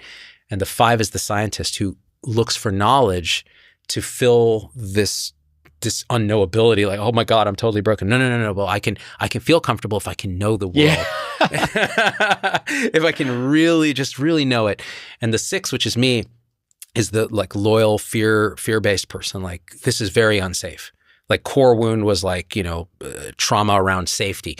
So I'm broken, I'm separate. I will make myself feel safe by doing all these things, usually by forming a circle of loyal friends that you will give anything for, finding a belief and fighting for it. Like, and then when it betrays you, discard it totally, and then go to the next thing and fight for it. And that it's good as a communicator because you can communicate all kinds of beliefs. And then I'll just finish it off because now I'm on a roll, even though I'm going too long. This is amazing. Like, I've never heard the Enneagram explained so beautifully around this concept. It's coming out of my anus. Yeah. Yeah. Like all the best shit. The gas giant of Uranus is what's spewing this right now. And so the 7 is the hedonist, the one who's looking, they feel fundamentally empty. And to fill that feeling, they look for experiences. So they're often, addiction is a big thing in that group, and they're looking for like the skydiving, and the ER docs are a lot of times. Oh, right. Like, yeah, bro, I just fucking I got to be on the edge of death all the time, man. This experience is not experiencing enough. Because when you stop, you're faced with this yawning, empty void. Man, yes. And it's like not okay. And I have friends that are 7s, and they will express in this way. If you poke them, they'll talk about, oh, no. I can't stop moving because then I have to fucking sit with this fucking demon that's sitting right here. And it's like, yeah, it's really, and the 8 is the oppositional antagonist, the challenger that like is always like going to fight you and all that. And again, it's just like, I'm not good enough. And I know if my good friend is an 8, and they're just like, deep down, they're so insecure about who they are that they project control. Oh yeah. Yeah. And it's great. It's like, of course it would be that way. And then the 9 is the peacemaker who tries to soothe everything down, does not want to feel the thing, because if they feel the thing, they go back to the core and they realize there's nothing there. So their prime fear is fear of annihilation, fear of the void. My wife is a 9. Oh, wow. Yeah. So for her, it was a lot of existential terror around death and things like that. And so again, you can spin up all the different software based on a core fission reaction of separateness, unworthiness. So how do you see that? Well, you don't, but when it's seen that there never was unworthiness because there was never the you that was unworthy. That was a construction. Oh man, that's it. And when you were sharing that, I was thinking, in what happens is that's a software type that I have. Yeah. I then project that world for me to inhabit, right? So in the control mentality, like I then project this world that can be controlled. Yes. Where everything is oppositional, right? I project in the needing to help people. I project this world of looking for people that I can, but it's superimposition on what's actually happening. So it's not even real. I'm just creating a world, inhabiting it, and then reinforcing this world self relationship, right? Holy shit. That's exactly it. Right, and that's what it was like for years. Oh my God. So this is true of all the personalities. They are creating the world based on that structure of software that they're running. And so everything looks like that. And this is why when it's shown to you, and I guess this is the point, is the looking. When there's the looking and it's shown, you realize, oh shit, this was a software program being constructed. It had nothing to do with the innate reality. So then what is the innate reality? Yes. And that's when I had that cannabis experience with unworthiness. When I said, oh, when I don't see things through the lens of unworthiness, what's left? There's no me. There's no personality. There's just this radiant, unknowable living truth of this moment. And I was like, wow. And then the personality reforms and it's like, but it's lighter. It's like, oh, the software's here. Hi, my friend. That's because it's not that it's not there. I think that's a misconception. That's a very the misconception. white light mode, everything is, like you said, everything is this white light, or I'm infinitely kind. And kindness and compassion, I think, originate from connecting to that experience. But it's not like, this ascetic, guru type that just doesn't inhabit the world. You do inhabit the world. You just don't inhabit this imposed version of the world. This is a perfect segue. Let me check this text from my daughter because she's at home. And I want to make sure that are you all willing to sponsor? Yes. They were wondering if I'll pay for their lunch because they're basically at home and they're like, because they have access to our credit card for essential things. And then they have to spend their own money when they're doing dumb shit like buying boba. And of course. Yeah. And so we looked at the credit card bill and we're like, what are you fuckers buying? Like, this is a Diet Coke from McDonald's? Like, that's not okay to use our credit card for that. And they're like, oh. So now they always ask, they're like, we're really hungry. You're not home. Can we just is it okay if we use the card to go eat lunch? And I'm like, yeah, okay. Which points exactly at what we were just talking about, which was the segue, which is we talk about all this shit of realization, unraveling, trauma, suffering, all of it, alcoholism, addiction, everything. Where does it ultimately land when things in a sense, clarify. And they land here. They land in your daughter texting saying, hey, what the fuck am I going to eat? They land in you and me hanging out, talking shit. They land in right back in life. Nothing goes.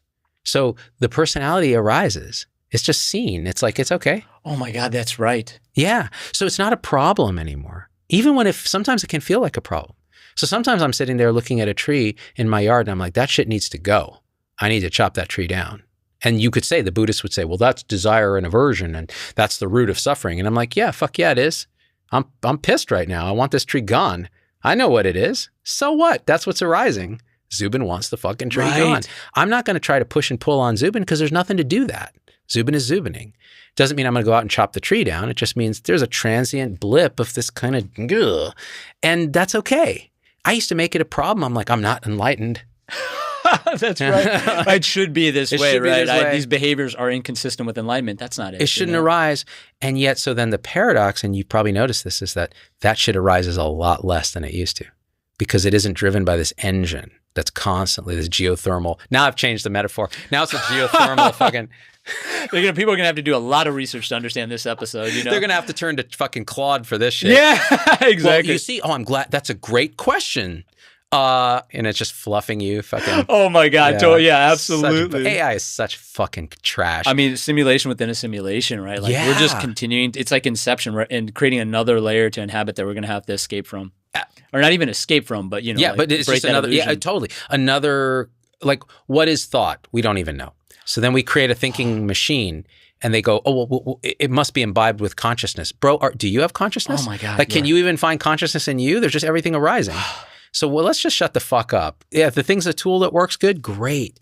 But we're reifying it. We're making it this thing. Now, of course, it could destroy us all just logistically because it has now agents have control of different aspects of our world. So, Skynet, yeah. Yeah, fuck yeah. So that could happen, but it's not because it's somehow got some malicious awake consciousness. Like we don't even have that. That's another project. Absolutely, man. Right. This idea.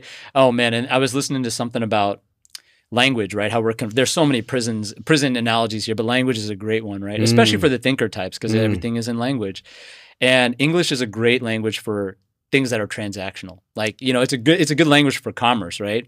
But these old languages, and this has been part of why I've enjoyed this journey, is like a word like consciousness, studying it in some non-dual tradition. You know, you spend like 5 days learning the words that they use for consciousness, attention and memory and intellect and the sense of a separate self. And it's just a study in that one word. Yeah. And then you're like, oh, these things start to dissolve. But like you say, consciousness now, and it's this thing that doesn't really even exist, that we have this word for, that we're like, oh, it's that thing. We're like, oh, consciousness. And now we're giving it to another thing that doesn't exist. I mean, it's really hard to get out of this because of the words that we use. Yeah, so exactly. Language is the prison that the mind uses. And some people are more linguistically thought-oriented. Some people think in more images. Some languages are more tonal and musical and less transactional and less concrete. Some are more, like English is very precise, has 20 words for every possible thing. And so, so we think about consciousness. Why do we think about consciousness? Well, I think the fundamental reason is we have been energetically felt like we're a subject observing objects. Yes. And so when that's the energy, the mind will go, okay, so there's something aware of. So I'm advanced. I'm an advanced spiritual practitioner. I know it's not the body. I'm not a materialist, so it can't be the brain. So it must be some mystical field determining all our destiny, like the force. So everything is consciousness and it's all arising in and as these objects. And the truth is no one can know anything about any of that shit because that's all story, it's all words, it's all thought. Everything just is as it is. It's arising. And if you really want to throw logic into it, you could go, why does it need a perceiver? What if this is what it's like when phenomena just arise? Oh my God, yes. Yeah. Yes. And everything else is a story. Like brain is a story. You look, it's a fractal. The more you look, the more it constructs. You know, like we look out in the universe with the James Webb. Now we're like, oh shit, this doesn't make sense. Like this doesn't fit our previous model. Well, that's because now you looked and now the structure is going to create something new. Absolutely. Same at the the microscopic level, the quantum level, right? Absolutely. The more you're looking we got to make new theories about this, guys. Yeah, well, this Planck, maybe Planck's not the smallest length. Yeah.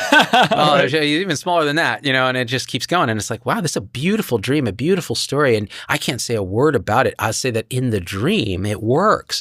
You could look at quantum mechanics and build a fucking iPhone. Oh, yeah. And it works great stuff. Great. Yeah. So who am I to say? I started citing the Eurythmics' Sweet Dreams because she says, sweet dreams are made of this. Who am I to disagree? Like, there's nothing to push and pull on this. God, I never thought of, wow. And then the seeking part, you travel the world and the 7 seas. Everybody's looking for something. I know, right? Stop it. That's, man, wow. All the music has been pointing at their shit. Yeah, they just telling didn't us know. from the start. You ask her, she's like, no, man, it was about a guy. That's probably what it was. Yeah. Fuck it. I'll listen to Beethoven and I'll start crying. I'm like, oh, he was pointing at the non-existence of the sun. Right. Just weeping at everything. Yeah, weeping at everything. Look at this ant. Oh my God, this ant knows. It knows that it's no thing showing up as ant. It's the object of experience, but it's not even that. There is no experience.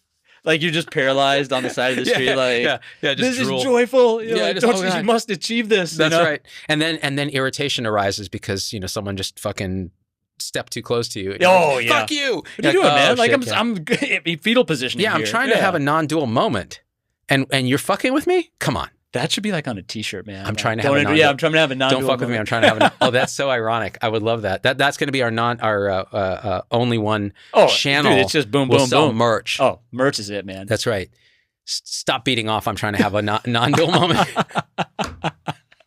Just like in the middle of it, like stop beating off. That's not what this channel's about. Yeah. Hey, put that down. Yeah. As soon and then you like seductively take the pants off. Oh, of course. I don't know what you're doing here, sir. Yeah, exactly, sir. Yeah, what exactly are you? Not what this is intended for. And of course, by taking the pants out, that immediately stops the masturbation because everybody's like, "What happened there?" Yeah, we don't want any of that. I was aroused, and now I'm not. Yeah, and then like you doubled down on the big reveal. Yeah. Triple down.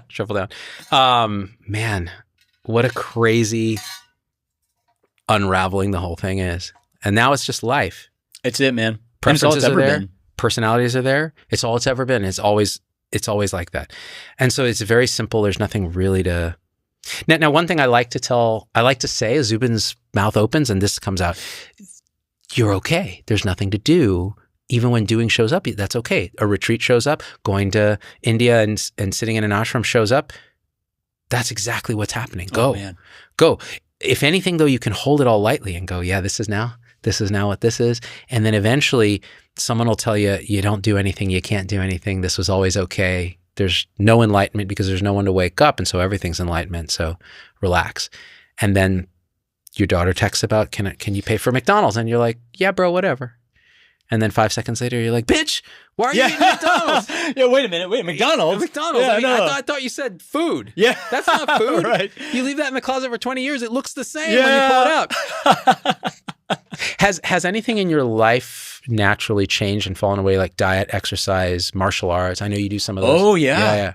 Oh, my God. Yeah. So at my peak alcohol use, I was extremely unhealthy, man. I was 300 pounds. Like I was. What? Yeah, I'll show you a picture after we get out of here. 300 pounds, shit. Man. Yeah. But the beauty of it though is like the way I changed was effortless. I mean, I did exercise, my nutrition changed, my sleep changed, but I've been trying to be a certain weight for a long period of time. And I'll let you sit with that for a second. Yeah. I keep going. Yeah.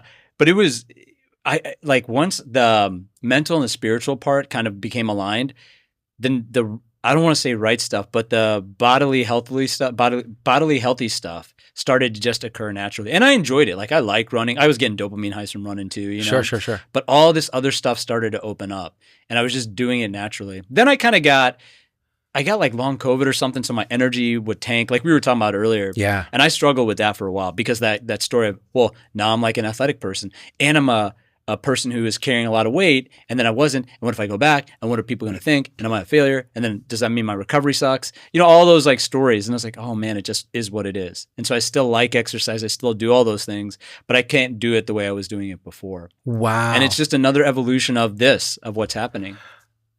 So my jaw dropped, not so much that I'm in disbelief, but that I'm in disbelief of the resonance that is also happening here. It's like all my life I'd struggle with like trying to keep a healthy weight. You know, I was a very chubby kid. Same. Yeah. Struggling.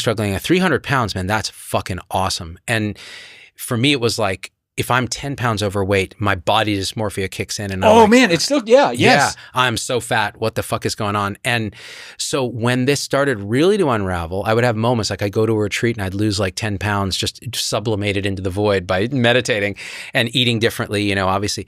But what I started to realize is when you let go of the control of that, the validation, the identity. And my wife helped me with this. She's like, you have a real problem. Like you get on the scale every day. You know, this was something that your mom taught you, like get on the scale, do all this. And it's like, it's all well-meaning, but it's like, dude, what if just take the scale away and stop worrying about what you're eating and just let the body do what it's going to do. And all the strictures of why are you eating and all that kind of drop. Why are you exercising? And then you start walking. You go to the gym when you want to. When you don't, you don't. The long COVID thing's interesting because I'll give you a speculation that has no basis in truth. Excellent. Oh yes, let's go. Many people who have gone through this, whatever, unraveling, will say they've had some chronic energetic imbalance. And they'll say it with a smile on their face, like, yeah, I got chronic pain, or yeah, I have like a kind of fibromyalgia thing, or yeah, I got long COVID. And it's experienced as fully on what that is, like long COVID or fibro or whatever it is. And it seems to go with this whole energetic change in the body. Whoa. When we're not putting so much energy into creating a validating identity and trying to protect it with this concrete shell around the reactor starts to melt down. It's like all that energy is freed up and it does crazy shit. Oh my God. You're blowing my mind, Zubin. This is amazing. I've experienced it too. Yeah. Sometimes I'm just sitting here and like currents of fucking energy are going up my spine. You call it Kundalini or whatever, and so weight changed. I lost weight, but now it's not a big deal. But for a while, I went through the transition where the weight came off and I was desperate to maintain it. I was like, now I can lose this. I'm in the best shape of my adult life. I have abs. Like, what happened? Yeah, right. You're like, abs. But it doesn't mean what it would have meant. It's like, now it's like abs. They're going to go. I'm going to lose my abs. And you're like, oh, and then you just smile. You're like, abs or no abs, who gives a shit? This is crazy. But the energetic flux seems to be a real thing. I'm in a little group of people that have gone through a lot of this. Wow. And they'll talk about this. They're like, yeah, it seems so common. So it doesn't surprise me at all. That is, had not occurred to me. I'm really glad you shared that because as I've been going through this, I'm like, yeah, it's kind of just okay. You know, like some days I would prefer, because I enjoy martial arts. I enjoy running. And I was like, okay, it's not going to, I have to sit around and watch Netflix today. Yeah. Like, that's it. Yeah. And I'm not like wasting, and I was for a while. I was like, because the identity was, like the whole recovery identity. I'm a recovering alcoholic. I'm a recovering obese person. Right. And so then that's the story that was really insulted. Nothing to do with what I really am. And once I let go of that, it just became easier. And all this energy flowed into other things, whatever else is supposed to be happening right now. Yeah. Right? Hanging out with you. Hanging out here, yeah. Spending time with my family, thinking about these other things. And even that, I'm trying not to make identities about that. I'm like, this is just that's what just we're what's doing. Happening. Yeah. Beautifully said. So in a sense, like your reaction to what I said, it's not that what I'm saying has ontological truth. Like this is an energetic. Oh, we've discovered it. Yeah. Here's the truth. This is what it is. It's and an now energetic flux. By not repressing, the energy is freed. It's a story. But what the story is doing energetically is validating your lived experience in this moment. This is okay too. This is how it is. There's nothing wrong. This is how it is.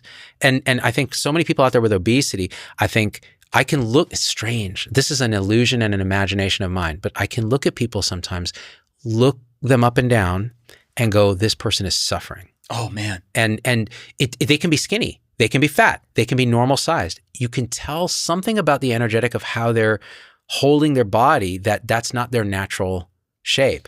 And you just see it and you're like, if they unravel, that's going to change. Maybe they gain weight. Maybe they lose weight. Maybe they stay the same, but there's something different. And it seems to, in my experience, play out. Doesn't mean that there's a causal truth here. It's an epiphenomenon maybe. That's right, observationally. And that's that thing that happens where people will say, you just look different. They don't know what it is. They're trying to find the words. It's an energetic thing. Yeah. And it may have correlates that are physically attributable, like, oh, you've lost weight, or, like you look more athletic, or whatever the term may be. Right. Your light is brighter, your skin is better, right? Right, all that. But those things, they're just attributes after the fact. They're just like, something's different about you. That's what they're saying. It's funny, because I was in my my hospitalist group for a decade at Stanford, and I had all the burnout and everything.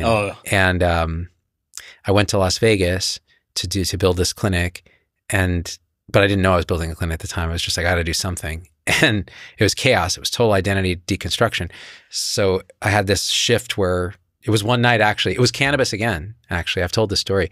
Again, and hadn't smoked weed in a long time. And these folks gave me this weed, and I'm sitting in this room, and they're attacking me, like things that I do, like personality aspects, rather intentionally. And I was like, oh my God, I am a piece of shit. I felt all the unworthiness. I'm just remembering it in this way now. I hadn't actually thought of it this way. And at some point, the bottom dropped out, and I realized there's only this. Like, this is all a construction. It was the same exact realization. Oh my God, dude, I haven't even thought about this. It was the same realization in 2012 that I had recently. It was almost like I needed the maturity to hold it. Oh, wow. And that's a story. But like, so at that time, at 2012, that fell out. And then for 2 months, I had this total like enlightenment. Like I was walking around. And so I came back because I was taking care of someone in this hospital, a friend, came back to Stanford, met my old group, and they saw me and they were like, you just look fucking happy. Like they didn't know how to describe it. And I'm like, what? And that's what it is. It's like that all the energetic of suffering and holding and pushing and pulling relaxes, and it looks different. Now, so whatever, but then years of spiritual seeking later, like then, because the ego comes back, like it's like, okay, there's your freebie. Now you're going to suffer through 10x feeling everything. Yeah. Yeah. Yeah. Especially for not feelers, right? Like you get through that barrier of like, I'm not recoiling from every feeling. I'm not retreating into thought. I'm not retreating into thought-based action. And you're like, oh, now I'm feeling this. And then stuff starts to really, like, that's what's happened to me is and we talked about this before, just feeling the feelings, right? Yeah. It's so quick to be like, that's what alcoholism is for me. Or food. Yeah. Or everything. Food, relationships, Yeah. Love. Like a donut can be fine, like an intentional donut. But if I'm doing that to escape something, that's the issue, right? Yeah. I'm drinking to escape something. If I'm trying to get into a relationship to escape something, it's all coming from that. Like, wow. Yeah. Wow. This feeling that I don't like, that's not even it's very nebulous, right? Yeah, yeah. Thought is concrete to me. So I take a vague feeling, turn it into a thought, because then now I can project an action based on this thought world, right? Absolutely. Yeah. And based on that filter that is specific to our personality of how we Right. Everybody, exactly. Like the Enneagram was a nice map for that. Yeah. And it's just a map. But it's the territory is unknowable, but the map is interesting, can be helpful. Yeah. And it comes back again to there's no right way that this thing happens. For me, that's how it happened. And that you'll think at times that you're totally clear and that you're fully enlightened, and then hell will come back because all the things you were refusing to feel, like you said, you get a bypass in a way. Like energetically, suddenly you see truth, whatever that is, like meaning there's no me here. There's only this amazing arising, and it feels like bliss, and all these sensations in the body can come with it. Huge sense of relief if you've been suffering all your life. Oh yeah. Big relief, right? But then, and I want to say this too, sometimes none of that happens. People are looking for this big boom, this big awakening, this big experience, and you hold it out as a carrot. Oh, you'll awaken someday. And it's just torture. And then what happens is you at some point someone tells them, shut the fuck up, there's no such thing. And they relax and they realize, it's always been like this. It's always been like subtle, this, man. And there isn't this huge sense. The relief is like, I'm no longer a seeker. Because there's nothing to seek. There's no one to seek, nothing to go, nowhere to go. Yeah. And so it's totally unique to each apparent individual. I say apparent because it's all kind of a... Absolutely. Yeah. The apparent world, right? Yeah, exactly. Yeah. Oh, man. Did we just do a thing? Oh, we did it, man. We did a thing, man. This is incredible. This dude, I feel really privileged to hear your story. It's amazing. Right back at you. I think we're just mirrors, man. That's all it is. Dude. 300 pounds, alcoholic, cardiologist. Fucking A. That's it's in the relative sense, that's a crazy story. Yeah, it's just but like you said, it's stories, and more than anything, for me, it's this awakening. That's really all it's been is, well, gosh, I got to be careful with that word, right? Because Uncle Rishi, awakening. Not in that sense. It's just like, don't. No, I know what you're saying. There'll be a link. So I think everyone, exactly. A link to Uncle Rishi's. Man. It's just, progressive isn't the right word either, because as I look back, I'm like, it's kind of been there the whole time. That's right. But it just shows up in different aspects. And the real key, like you were saying, is just, I don't know. It's the resistance part, right?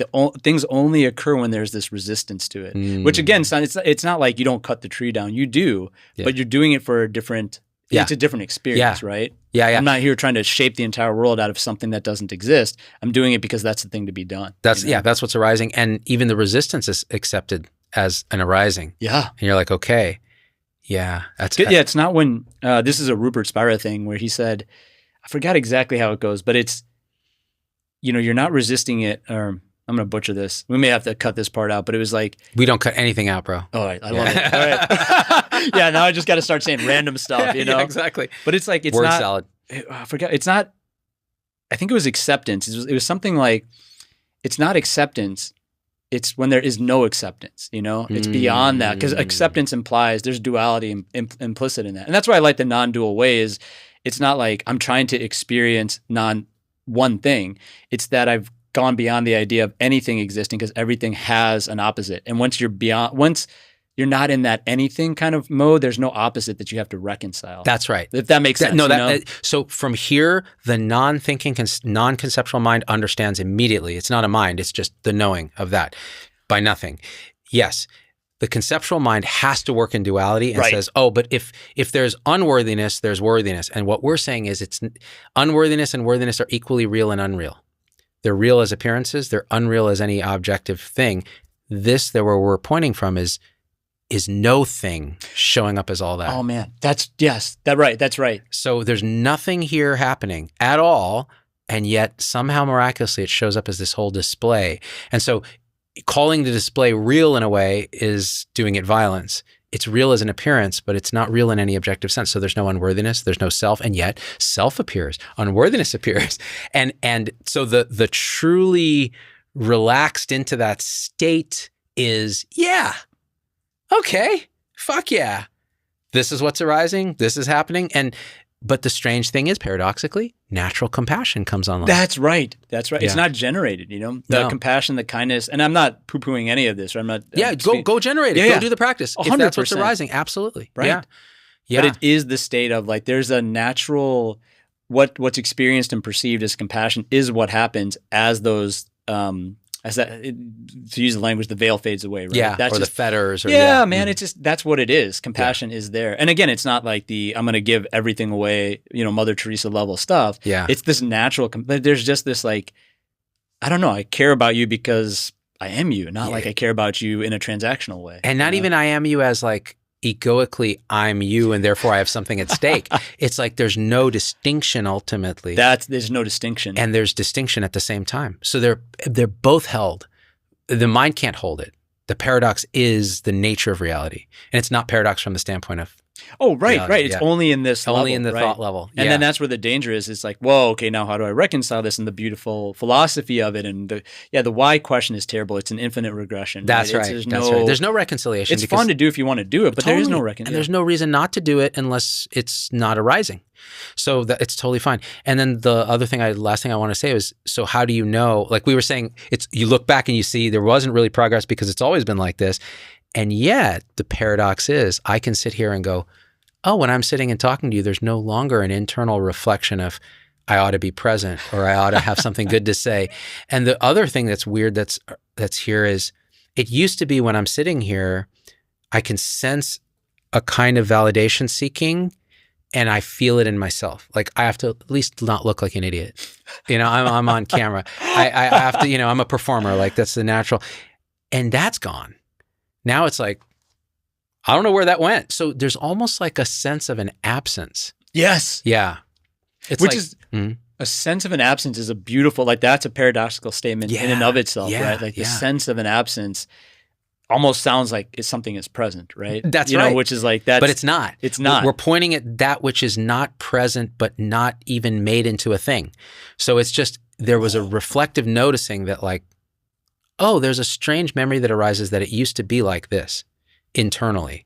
And now it's like, even speaking internally doesn't make a lot of sense, but we have to talk. So it's like in thought, that reflection and that sense of contraction and that seeking of validation and all that. And so it feels much more just what it is, which is relaxed, natural flow. And I think that's probably true for most, and when I feel someone else's contraction, which I don't feel with you, which is why it's it's really kind of, if I have a preference, it's very nice.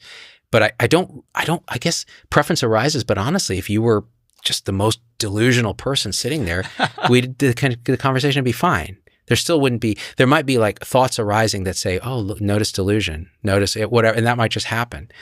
And then there might be something I'm missing, because that's always in myself. Oh, right. Is there a triggering self coming back again? Yeah. And that's lowercase s self. Lowercase self. And that's a fear that happens with spiritual people. Like, oh my God, I'm going to lose what I have. Oh, yes. Like, you don't have anything.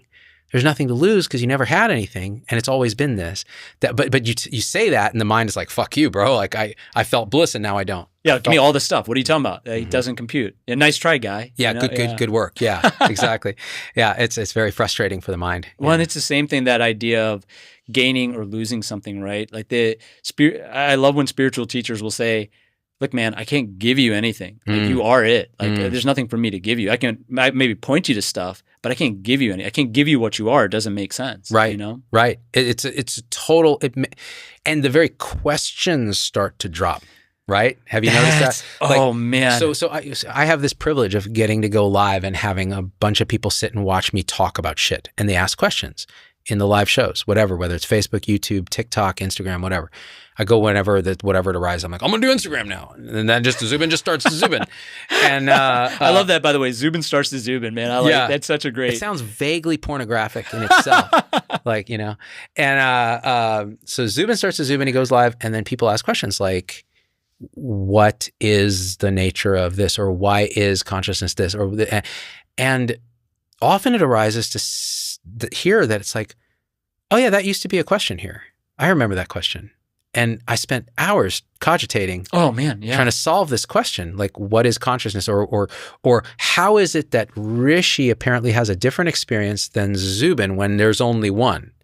Like, and what's strange is when this kind of unravels and it's just this, that question drops. Like, the very question is seen as just a mind construction. What's even what are we talking about? Like, it's just this. That's absolutely right. I don't have to project some conceptual bubble of why Rishi's having an internal experience, because there's no such thing. They're just, and the whole thing, and which makes no sense to the mind. No, you never answered the question. And so people would talk, the spiritual teachers that were fairly clear would talk in this way, and I'd be like, these fuckers are just avoiding the question. They're skirting it, man. Yeah, they're skirting the question. It sounds pseudo-spiritual, but It's actually true. It's the only... That is the point, when there's no more questions. There's no more questions. Now, again, that says nothing about the nature of reality, because reality could be that they're separate organisms made of material stuff that have somehow spun up consciousness in a way that we're just not smart enough to figure out. And this is what that looks like. But it makes no difference. Right. That hypothesis could be true. That's not the point. It makes no difference, because experientially, this is what is. Everything we're pointing at is realizable. So what does it fucking matter what the actual truth is, if there even is one? But what is strange is, like, when you sit and you realize, you're like, there's actually nothing here. Like, this is nothing showing up as everything. Like, what the fuck? Like, the mind would be scared of this. Oh, and it is. And it is, yeah. Because it's the experientially true, the experiential part of it, right? And then the mind, at least for me, then tries to understand it. It's like, that's the point. You just got to stop. All these activities really stop the mind from trying to understand it. That's right. And that's when I get lost. And again, not that it doesn't happen. It happens all the time. All the time, you know? yeah. All the time. But then it comes back and you're like, oh, yeah. Yeah. And there's no, like, regret about it. There's no, like, oh, I wasn't spiritual enough. You're spiritually... I flogged myself. Spiritually insufficient. Yeah, always, right? That's a thing. Chronic spiritual insufficiency. that's what I have. Yes. CSI. Oh, my God. Oh, my God, dude. I was listening. I heard the murmur of chronic spiritual insufficiency. Dude, yes. Oh, I can't. Oh my God, I have that. That has to be used at some point. I don't know where that came from. This is so brilliant. Yeah, chronic spiritual. It's a doctor thing. Yeah, chronic spiritual insufficiency. It's so common. I had it. Sometimes the specter of it still arises, and it's so funny because now it's seen as so ridiculous. But it arises still because Zubin's conditioning is the way it is. So it's like, oh, yeah, I'll never be as awake as X, Y, and Z. It's like, what the fuck are you talking about? That's right. That doesn't even make sense. It's not even a thing. It's not even a thing. Yeah, like, what are you even talking about? But boy, it was a thing up until very recently. I mean, like, you're just shocked at the absence. That's all we could say. Yeah. Right. That's what you kind of feel. You know? You just kind of feel it. You're like, that's gone. Where'd that go? Where'd that negative self-critical voice go? I don't know. It's just not there. And when it arises, it's just seen as like this ridiculous thing. It's crazy. Like, what is that? And it, like, that one analogy that I have for this, and I don't know if this will make sense. somebody asked me about alcohol, and you know, not that it couldn't come back because of the wiring, and if I exposed it to it, this wiring would probably be off. You know, it's not. I'm not gonna. Hopefully, I never run that experiment, but I have no desire to now. Yeah. But somebody was like, "What is that like?" And in the first 6 months, it was, you know, there was a struggle with it, and then I realized, oh my God, like I was always thinking about it to some degree. Like even if I wasn't drinking, first thing goes wrong Monday morning, when is it going to be Friday, right? Yeah. And it's just always on the, wouldn't this be better if I had a drink, or I get lost in this fantasy, right? Yeah. And then is that the language we use is the obsession got lifted. The obsession got lifted and there's no resistance to alcohol anymore. It's just that it's like faded away. And that's what I feel, right? Yeah. Like another example is, I'm going to see if this I may butcher as well, but I didn't see a tiger this morning, right? And it's not because the tiger was there and I wasn't. There was no tiger there, right? But I remember it as, you know, I say that I was there and there was no tiger, but it really was that I wasn't even there at all. And that's why there's no memory of it. If that makes sense. Yeah, you know? It totally makes sense. Yeah. Yeah, that's beautifully said. Yeah, that obsession. And I'd say you could substitute any other addiction there. So for me, it was always food. It was like I would look forward to what's going to be for dinner. As I'm suffering and uncomfortable, what's going to be for dinner? Am I going to make this? Yeah. Am I going to make that? What if I have this? What if we go out to this place? Food noise, you know, that they talk about with the GLP-1 suppressing that. Oh, yeah. Which is probably why it suppresses also alcohol cravings and all the other things. There's something there neurophysiological in the story, you know, that we're telling that you know, that correlates to this experience. Interrupts that cycle. Interrupts the cycle, right? So, hey man, if that works, great. If you want to spiritually bypass with a GLP-1, fucking go for it. I'm all in. Whatever works, you know. For me, I never tried any of those things. Honestly, when I was younger, I probably would have tried to abuse them. Oh man, yeah. And if you need them or they work for you, man, great. Like what a gift that science has given us this thing, you know. So man, I think now we probably did do a thing.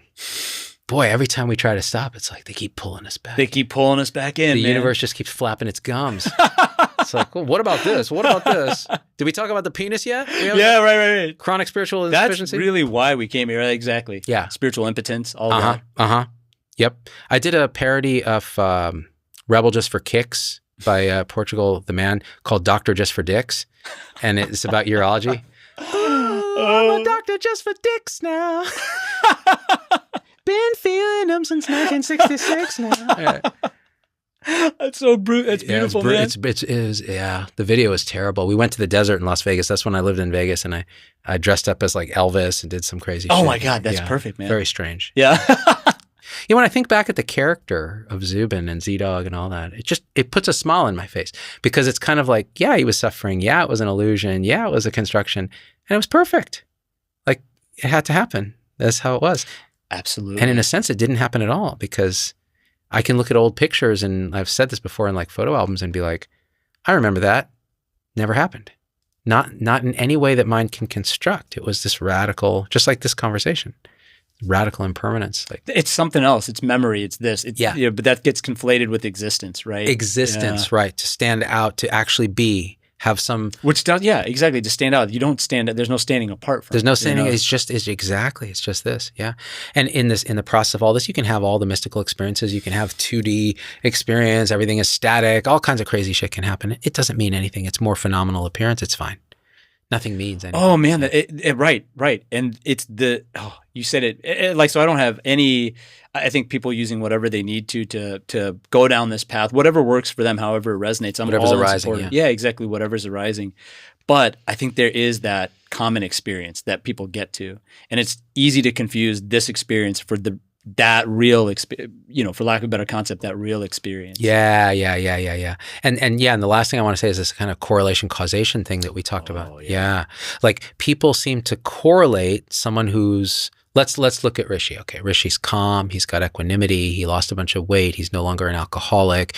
You're doing like a startup thing in wellness and cardiology. Which, right. If you have a link or stuff, we'll share it. Sure. And, I always forget, like, as an interviewer, which I'm not, you're supposed to give the guest a chance to pitch their new thing.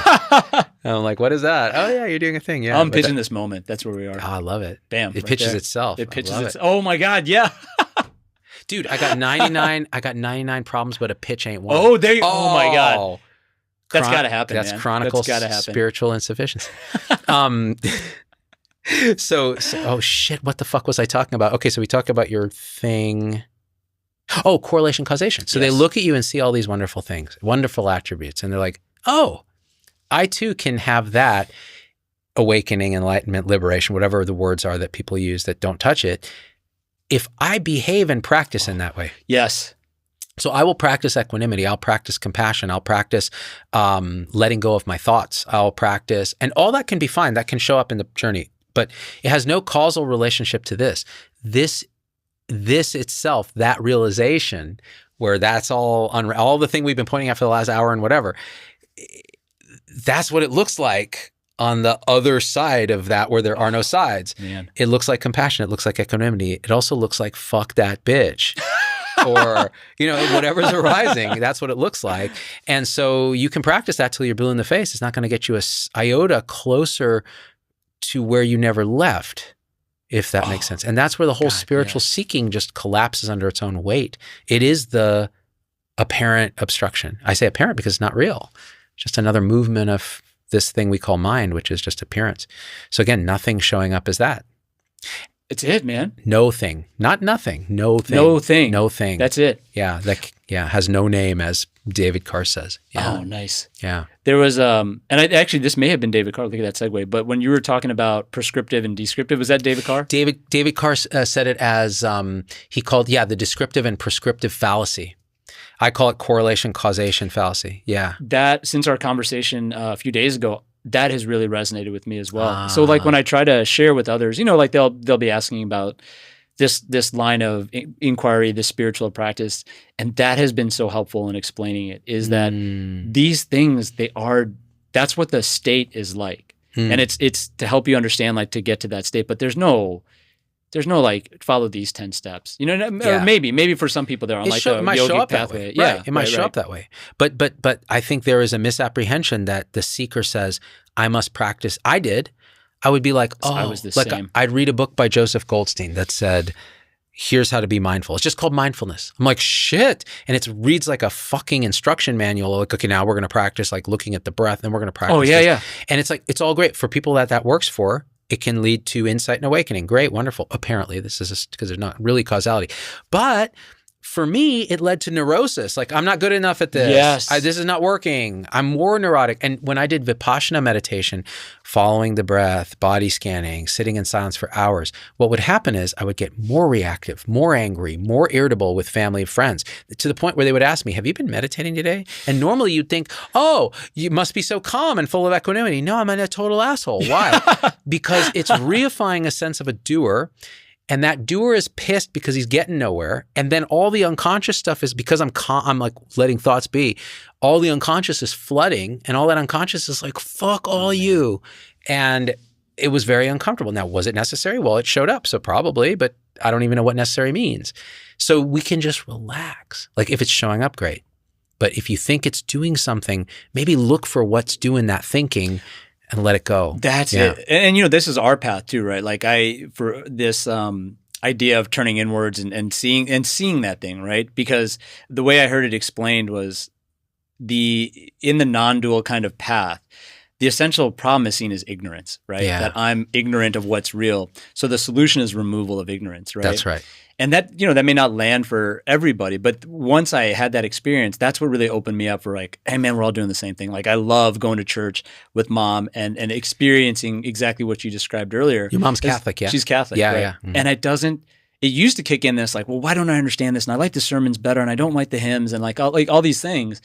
And it was a troublesome experience for the same reason. Like, I'm like, oh, I'm supposed to be this way in this thing. Yeah. Now that I've seen for me how it looks, I see it in everything, especially spiritual things. And now there's joy to it, or there's like ease with it. Yeah. And like, oh, we're experiencing the same thing. That's beautiful. Gorgeous.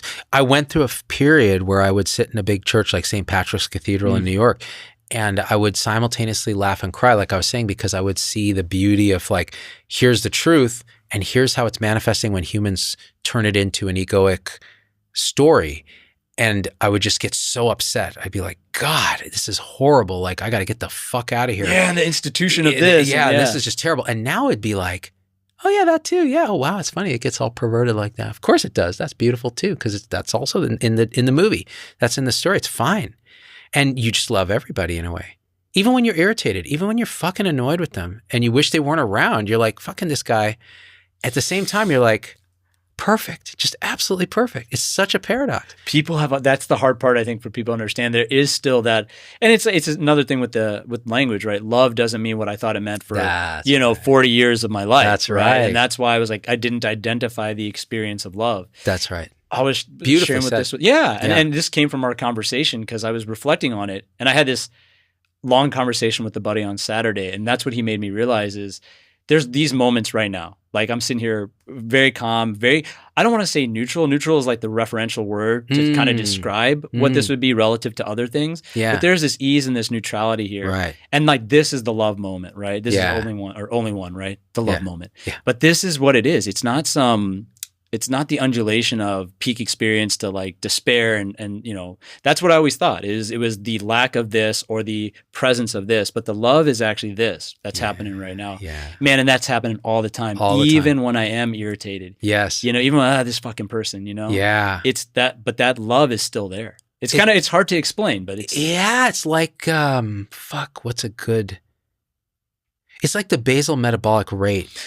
Or something in medical terms, like, it's the flat line around which your EKG oscillates. Oh, yeah. Yeah.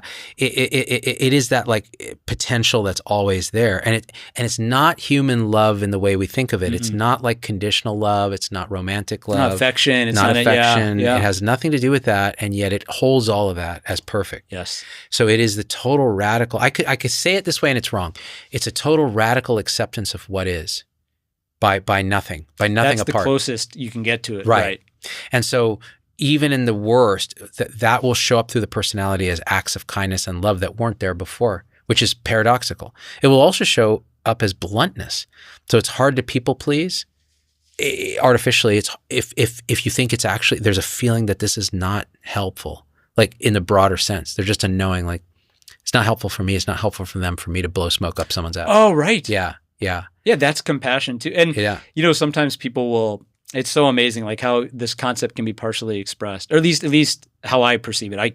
I'm wrong about, I was wrong once, I could be wrong again. You were only wrong once. I was only wrong once. Yeah. About one major thing. I was wrong 0.3 of a time. So you're like, I came close to being almost wrong. But that must be really hard for you, Rishi. Yeah, exactly. It's must be hard. Being wrong not be an asymptote. Yeah. Right. Oh my God. The high level of comments here, man. Yes. 2 nerds, 1 cup. Oh my God. This is just, it's flowing. Yeah, man. It keeps going. Yeah.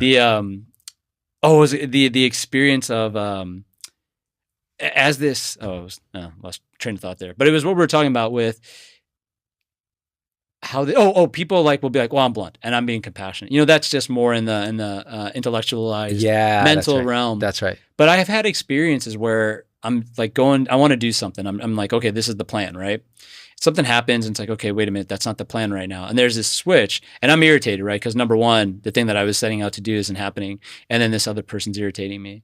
But if I sit with it and I don't overreact or I give that pause or wait, then what happens, at least, to this body mind, is it becomes clear what's supposed to happen. It's like, oh, this person here has something that they want that they're not communicating.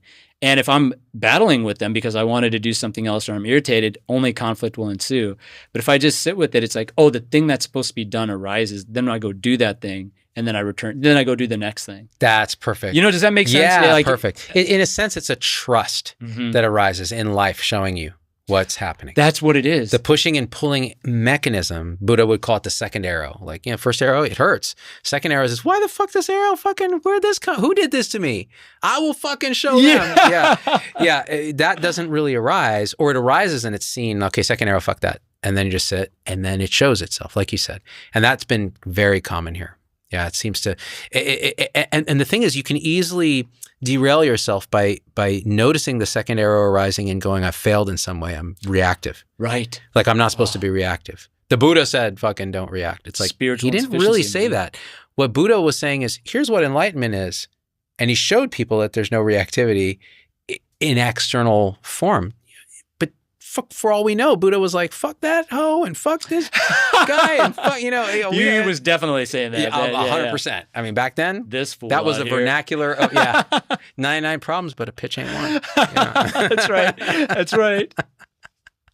Yeah. Oh, man. It is such a joy to talk to you. It really is. Dude, exactly. But you're right. It's neutral. But neutral in the way that you're pointing, which is like, like it's really not different than going out in the street and like having a homeless guy ask you for money. On some level, it's like, and yet I prefer this. Like Zubin prefers this. 100%. Yeah. There has been a lot of joy in this conversation. Yeah, really, a lot of laughter and fun. Yeah. And we just met. It's crazy. We had one conversation prior. You know what's funny too is like normally when I have a conversation with someone like that, like we had that first phone call, most of that falls away and can't be in any way touched in further conversations without an artificial sense. In this case, it's weird. It just kept bouncing back in different forms. Oh, yeah. What we talked about and was elaborated and deepened. And that's just gorgeous. That's gorgeous is the right word. Yeah. It's a beautiful unfolding because I thought the conversation was amazing that we had. And I remember, I think I said something like, dude, if we could have a conversation like this on camera, I think it'd be enjoyable for a lot of people to watch just for no fucking reason. And you were like, yeah. And I'm like, but it never works that way. But fuck it. Let's just go do it anyways. Yeah. Because at the end of the day, if we just have a conversation, that's joy for us. Yeah. 100%. Yeah. It doesn't matter. And now I'm like, oh, this is a great show. Just put it out. I'm no longer calling these things interviews because who the fuck is interviewing who? We're just having a conversation. That's exactly just a talk. Right. Yeah. Just a chiz-at. A chiz-at, if you will. Like Master Z. Bringing it back. You're just dropping bars. Lose my mind. Oh, dude, man. Wow. Oh, God, that's so perfect to make me lose my mind. There you. Oh, y'all gonna see? Now we're finding all these artists have been telling us the whole time. They've been telling us. Yeah. Snoop Dogg and Gin and Juice. He said it. 1, 2, 3 into the foe. Snoop Doggy Dogg and Dr. Dre is at the door. See, he was talking about non-duality because that's right. Snoop Dogg and Dr. Dre at the door. He's talking about locality, and then he's going to deconstruct it. Go through the door. Yeah. Yeah. He's going to talk about a fridge full of 40s. Okay, it's gone. There's no non-duality in that song. There's something there. For sure. Okay. I can't quite put my finger on it. Which is Dr. Dre is at the door, ready to make an entrance. So back on up, cause we about to rip shit up. Give me the microphone first, so I can bust like a bubble. Oh, there it is. Bust like a bubble. There it is. Compton and Long Beach together. Now we in trouble. And this is an Enneagram 8 experience. This is an 8. Yeah. This is a challenger. Opposite. That's good. Good. And nothing but a G thing, baby. Okay. We're getting somewhere to loked out G's, and we crazy. Okay, they're losing their mind. That's duality, right? 2. Something was death row is the label that pays me. She's talking about the death of the ego. Oh, yeah. There is something there. Mm-hmm. Oh my God. It should have been called Death Ego Records, but they didn't. This is brilliant. Yeah. Think about it, man. Unfadeable, so please don't try to fade me. So that's the self resisting its own dissolution. It's seeing through itself. Because it can't do it. Like Buddha, he's describing what it feels like. I'm unfadeable, so don't try to fade me. I mean, Snoop is clearly the reincarnation. The B-U-double-D-H-A.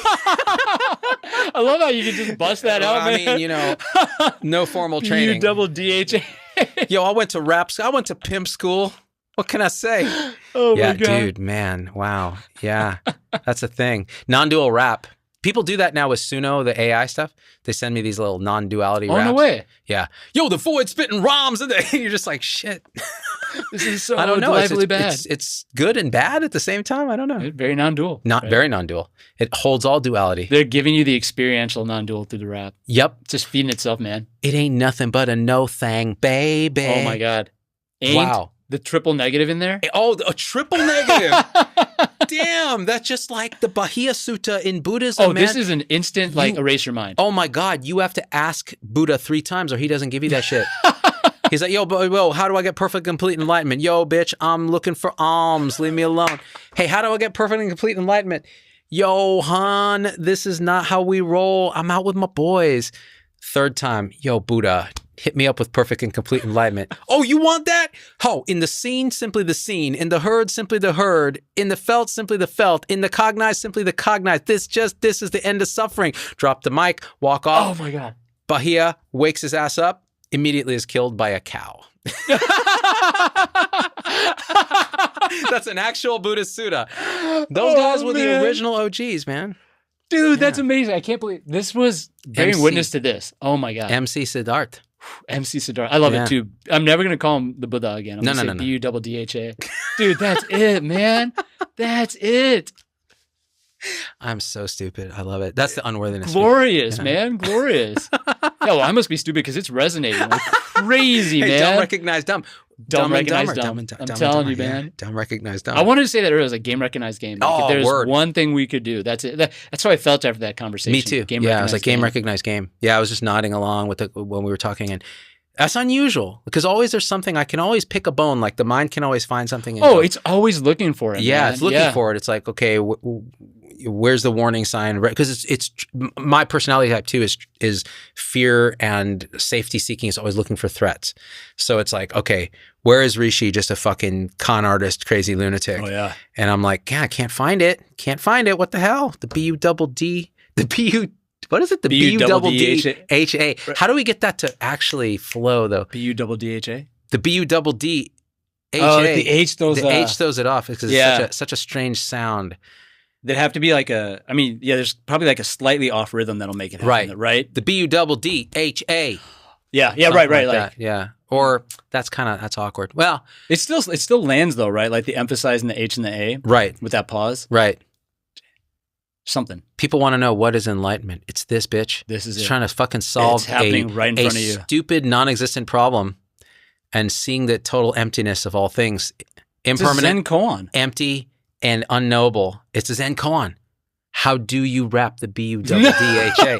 and the monk, so a monk went to Joshu and was like, how do you wrap B-U-double-D-H-A? And Joshu said, moo. And that motherfucker had total and complete enlightenment. At that moment. At that moment, he was like, damn. Dude, I can like see the cartoon of this. I can see like this. You have that visual sense. Yeah, totally. You can see it. Yeah, my visual sense died at some point. Like it's gone. I can't visualize in my mind images anymore. Yeah. No way. Very strange. I've never been like that's never been really a thing for me. Yeah. But it's happening more. That's beautiful. Yeah. See, I lost it. I used to have it very profoundly, and now it's like I can't create those images or see them. Sometimes, in my dreams are very vivid. But yeah, it's strange. It's been so weird. Yeah, because like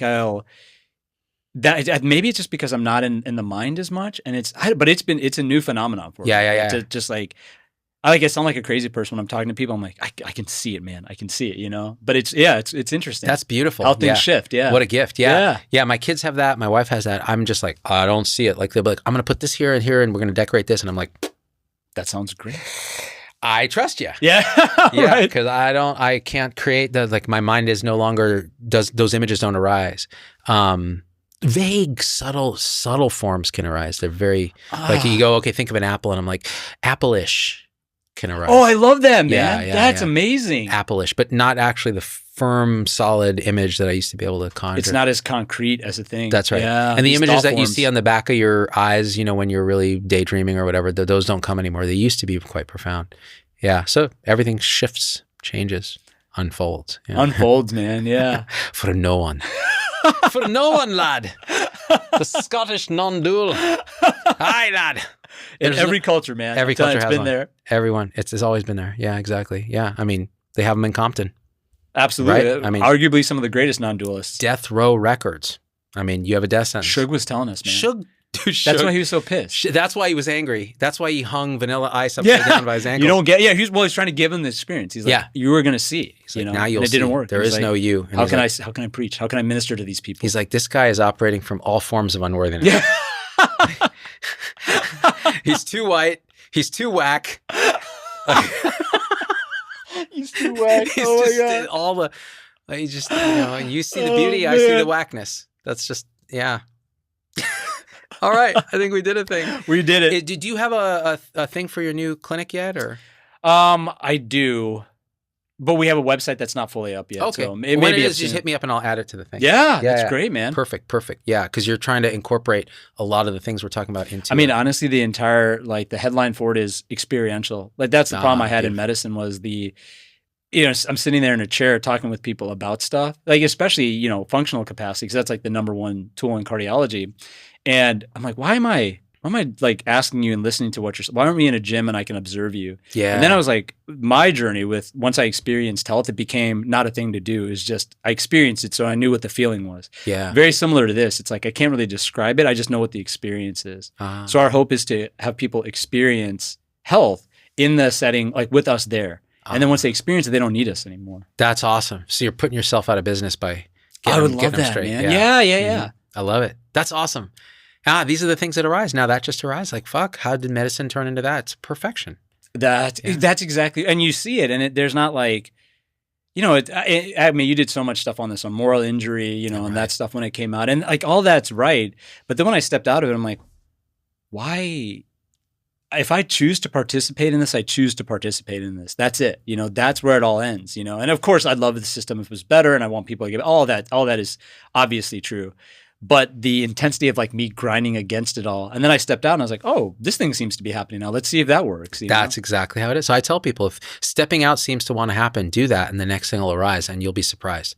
Because we think we're in control of this thing. And that's where moral injury and stuff, like that was Zubin really going, fuck, this is how it feels. And I want to fucking resist it. And it validated a lot of people's lived experience, which was powerful. But now I kind of look at that guy and I'm like, that poor guy, like yes. And also, that's right. And also go and like let it, then if that's what's arising and there's that much tension, you're still there. So there's something there that's arising that you're still there. And it's not always just fear and economics. It's often identity, clinging, and often it's love. Like, I actually really love this. Like, I really like doing this. Like, I like being with people when they're most vulnerable. I like being a nurse or a doctor or RT or a nutritionist or whatever, and a lab tech or whatever it is. So you're doing it. And yeah, you can complain. That's okay. Yeah, you can suffer moral injury. That can happen. Are you going to fix the system? Probably not, because the system is an expression of all our collective delusion. Our desires for money, our desires for turning things into a machine, to reducing it, our left brain's desire to make everything mechanistic. This is all story, but like, this is how it shows up. So we change us by seeing what we are. And then like we were saying, natural compassion arises. Well, natural systems transformation arises when enough apparent individuals in the system see clearly. And then we all do our part. My wife does her part as radiology program director at Stanford. I do my part as whatever the fuck I'm doing right now.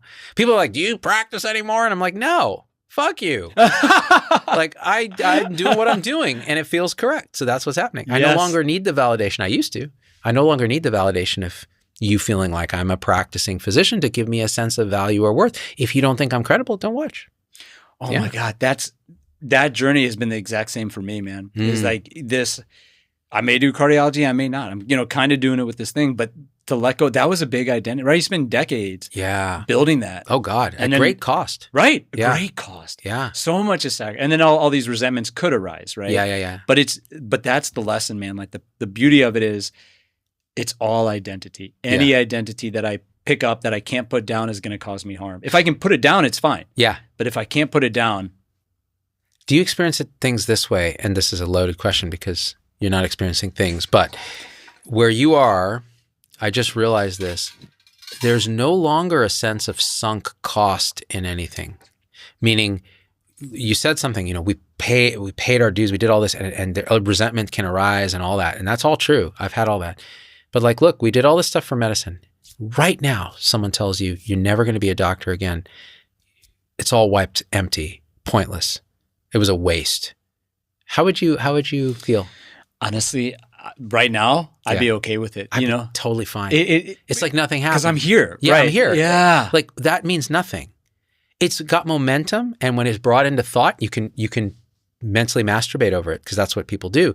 But in reality, what do you mean sunk cost? Like that all happened. Like there's only this. So people will want to leave medicine. They're so scared. They're like, I put so much into this. It's like, good.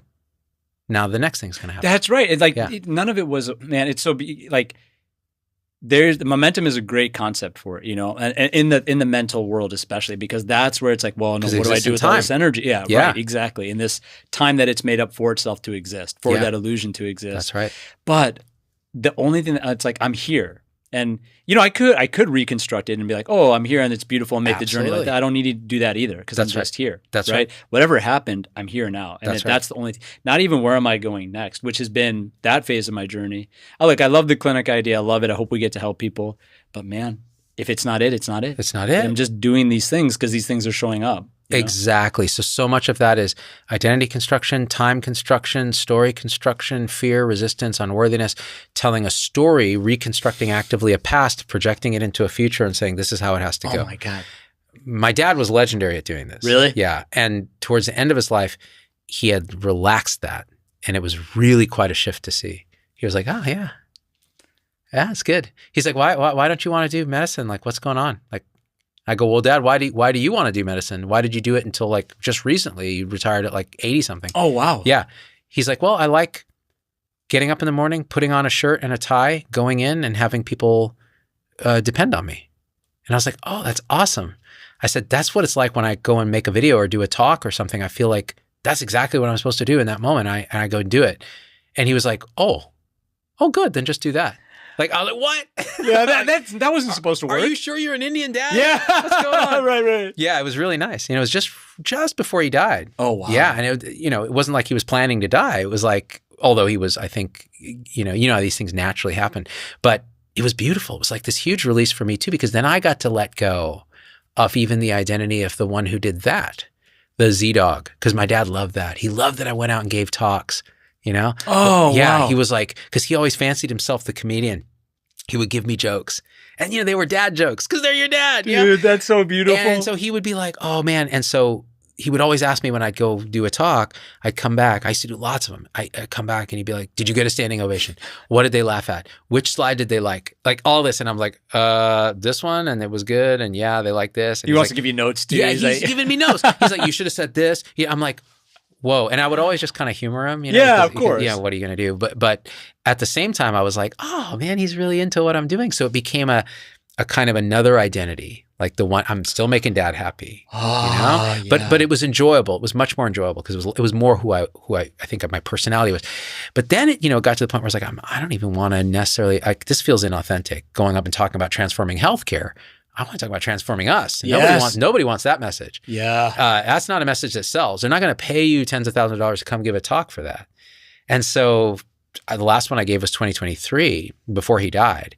And he was even okay with that. But it was like, now I'm getting invited to do these things and people are more like, they're like, just talk about what you want. Just come do a panel. We'll just talk. I'm like, yes. I'm in. Yeah. Let's go. Yeah. That sounds great. But if you want like the song and dance of Zubin performing songs and talking about Health 3.0, well, that's just not going to show up unless it does. I don't think it's going to show up. It's not what's arising. But yeah, I don't know why we were talking about this. I made it about me again. No, this is great. Well, that's why when I saw this content, and I don't even remember what the thing was, but I was like, I got to reach out to him, man. Like it's so important for me to hear these voices and to, not to like use this language, but like of normalizing or socializing these concepts, but it's been so powerful. This validating the experience. Yeah. Yeah. And it's just like, there's so much power in this. And there was a part of me that's kind of got tired of reorganizing the prison cell, right? Yeah, it just keep thinking that if I add this or add that, and it's easy, at least for me, I'll speak for me, to stay in that. Yeah. And then I hear this person who's a physician who's gone through a very similar journey to me talking about this. It's like, this is kind of what I really care about. This is where my mental energy is. This is like what I'd love to share with people. But I love them. I respect them. Not everybody, is that interested in it. It's totally fine. But when I do connect with somebody I'm like, light up the person. Let's go, man. It'll light it up. Absolutely. Same thing. When it was just your first, it was a DM, right? On Insta.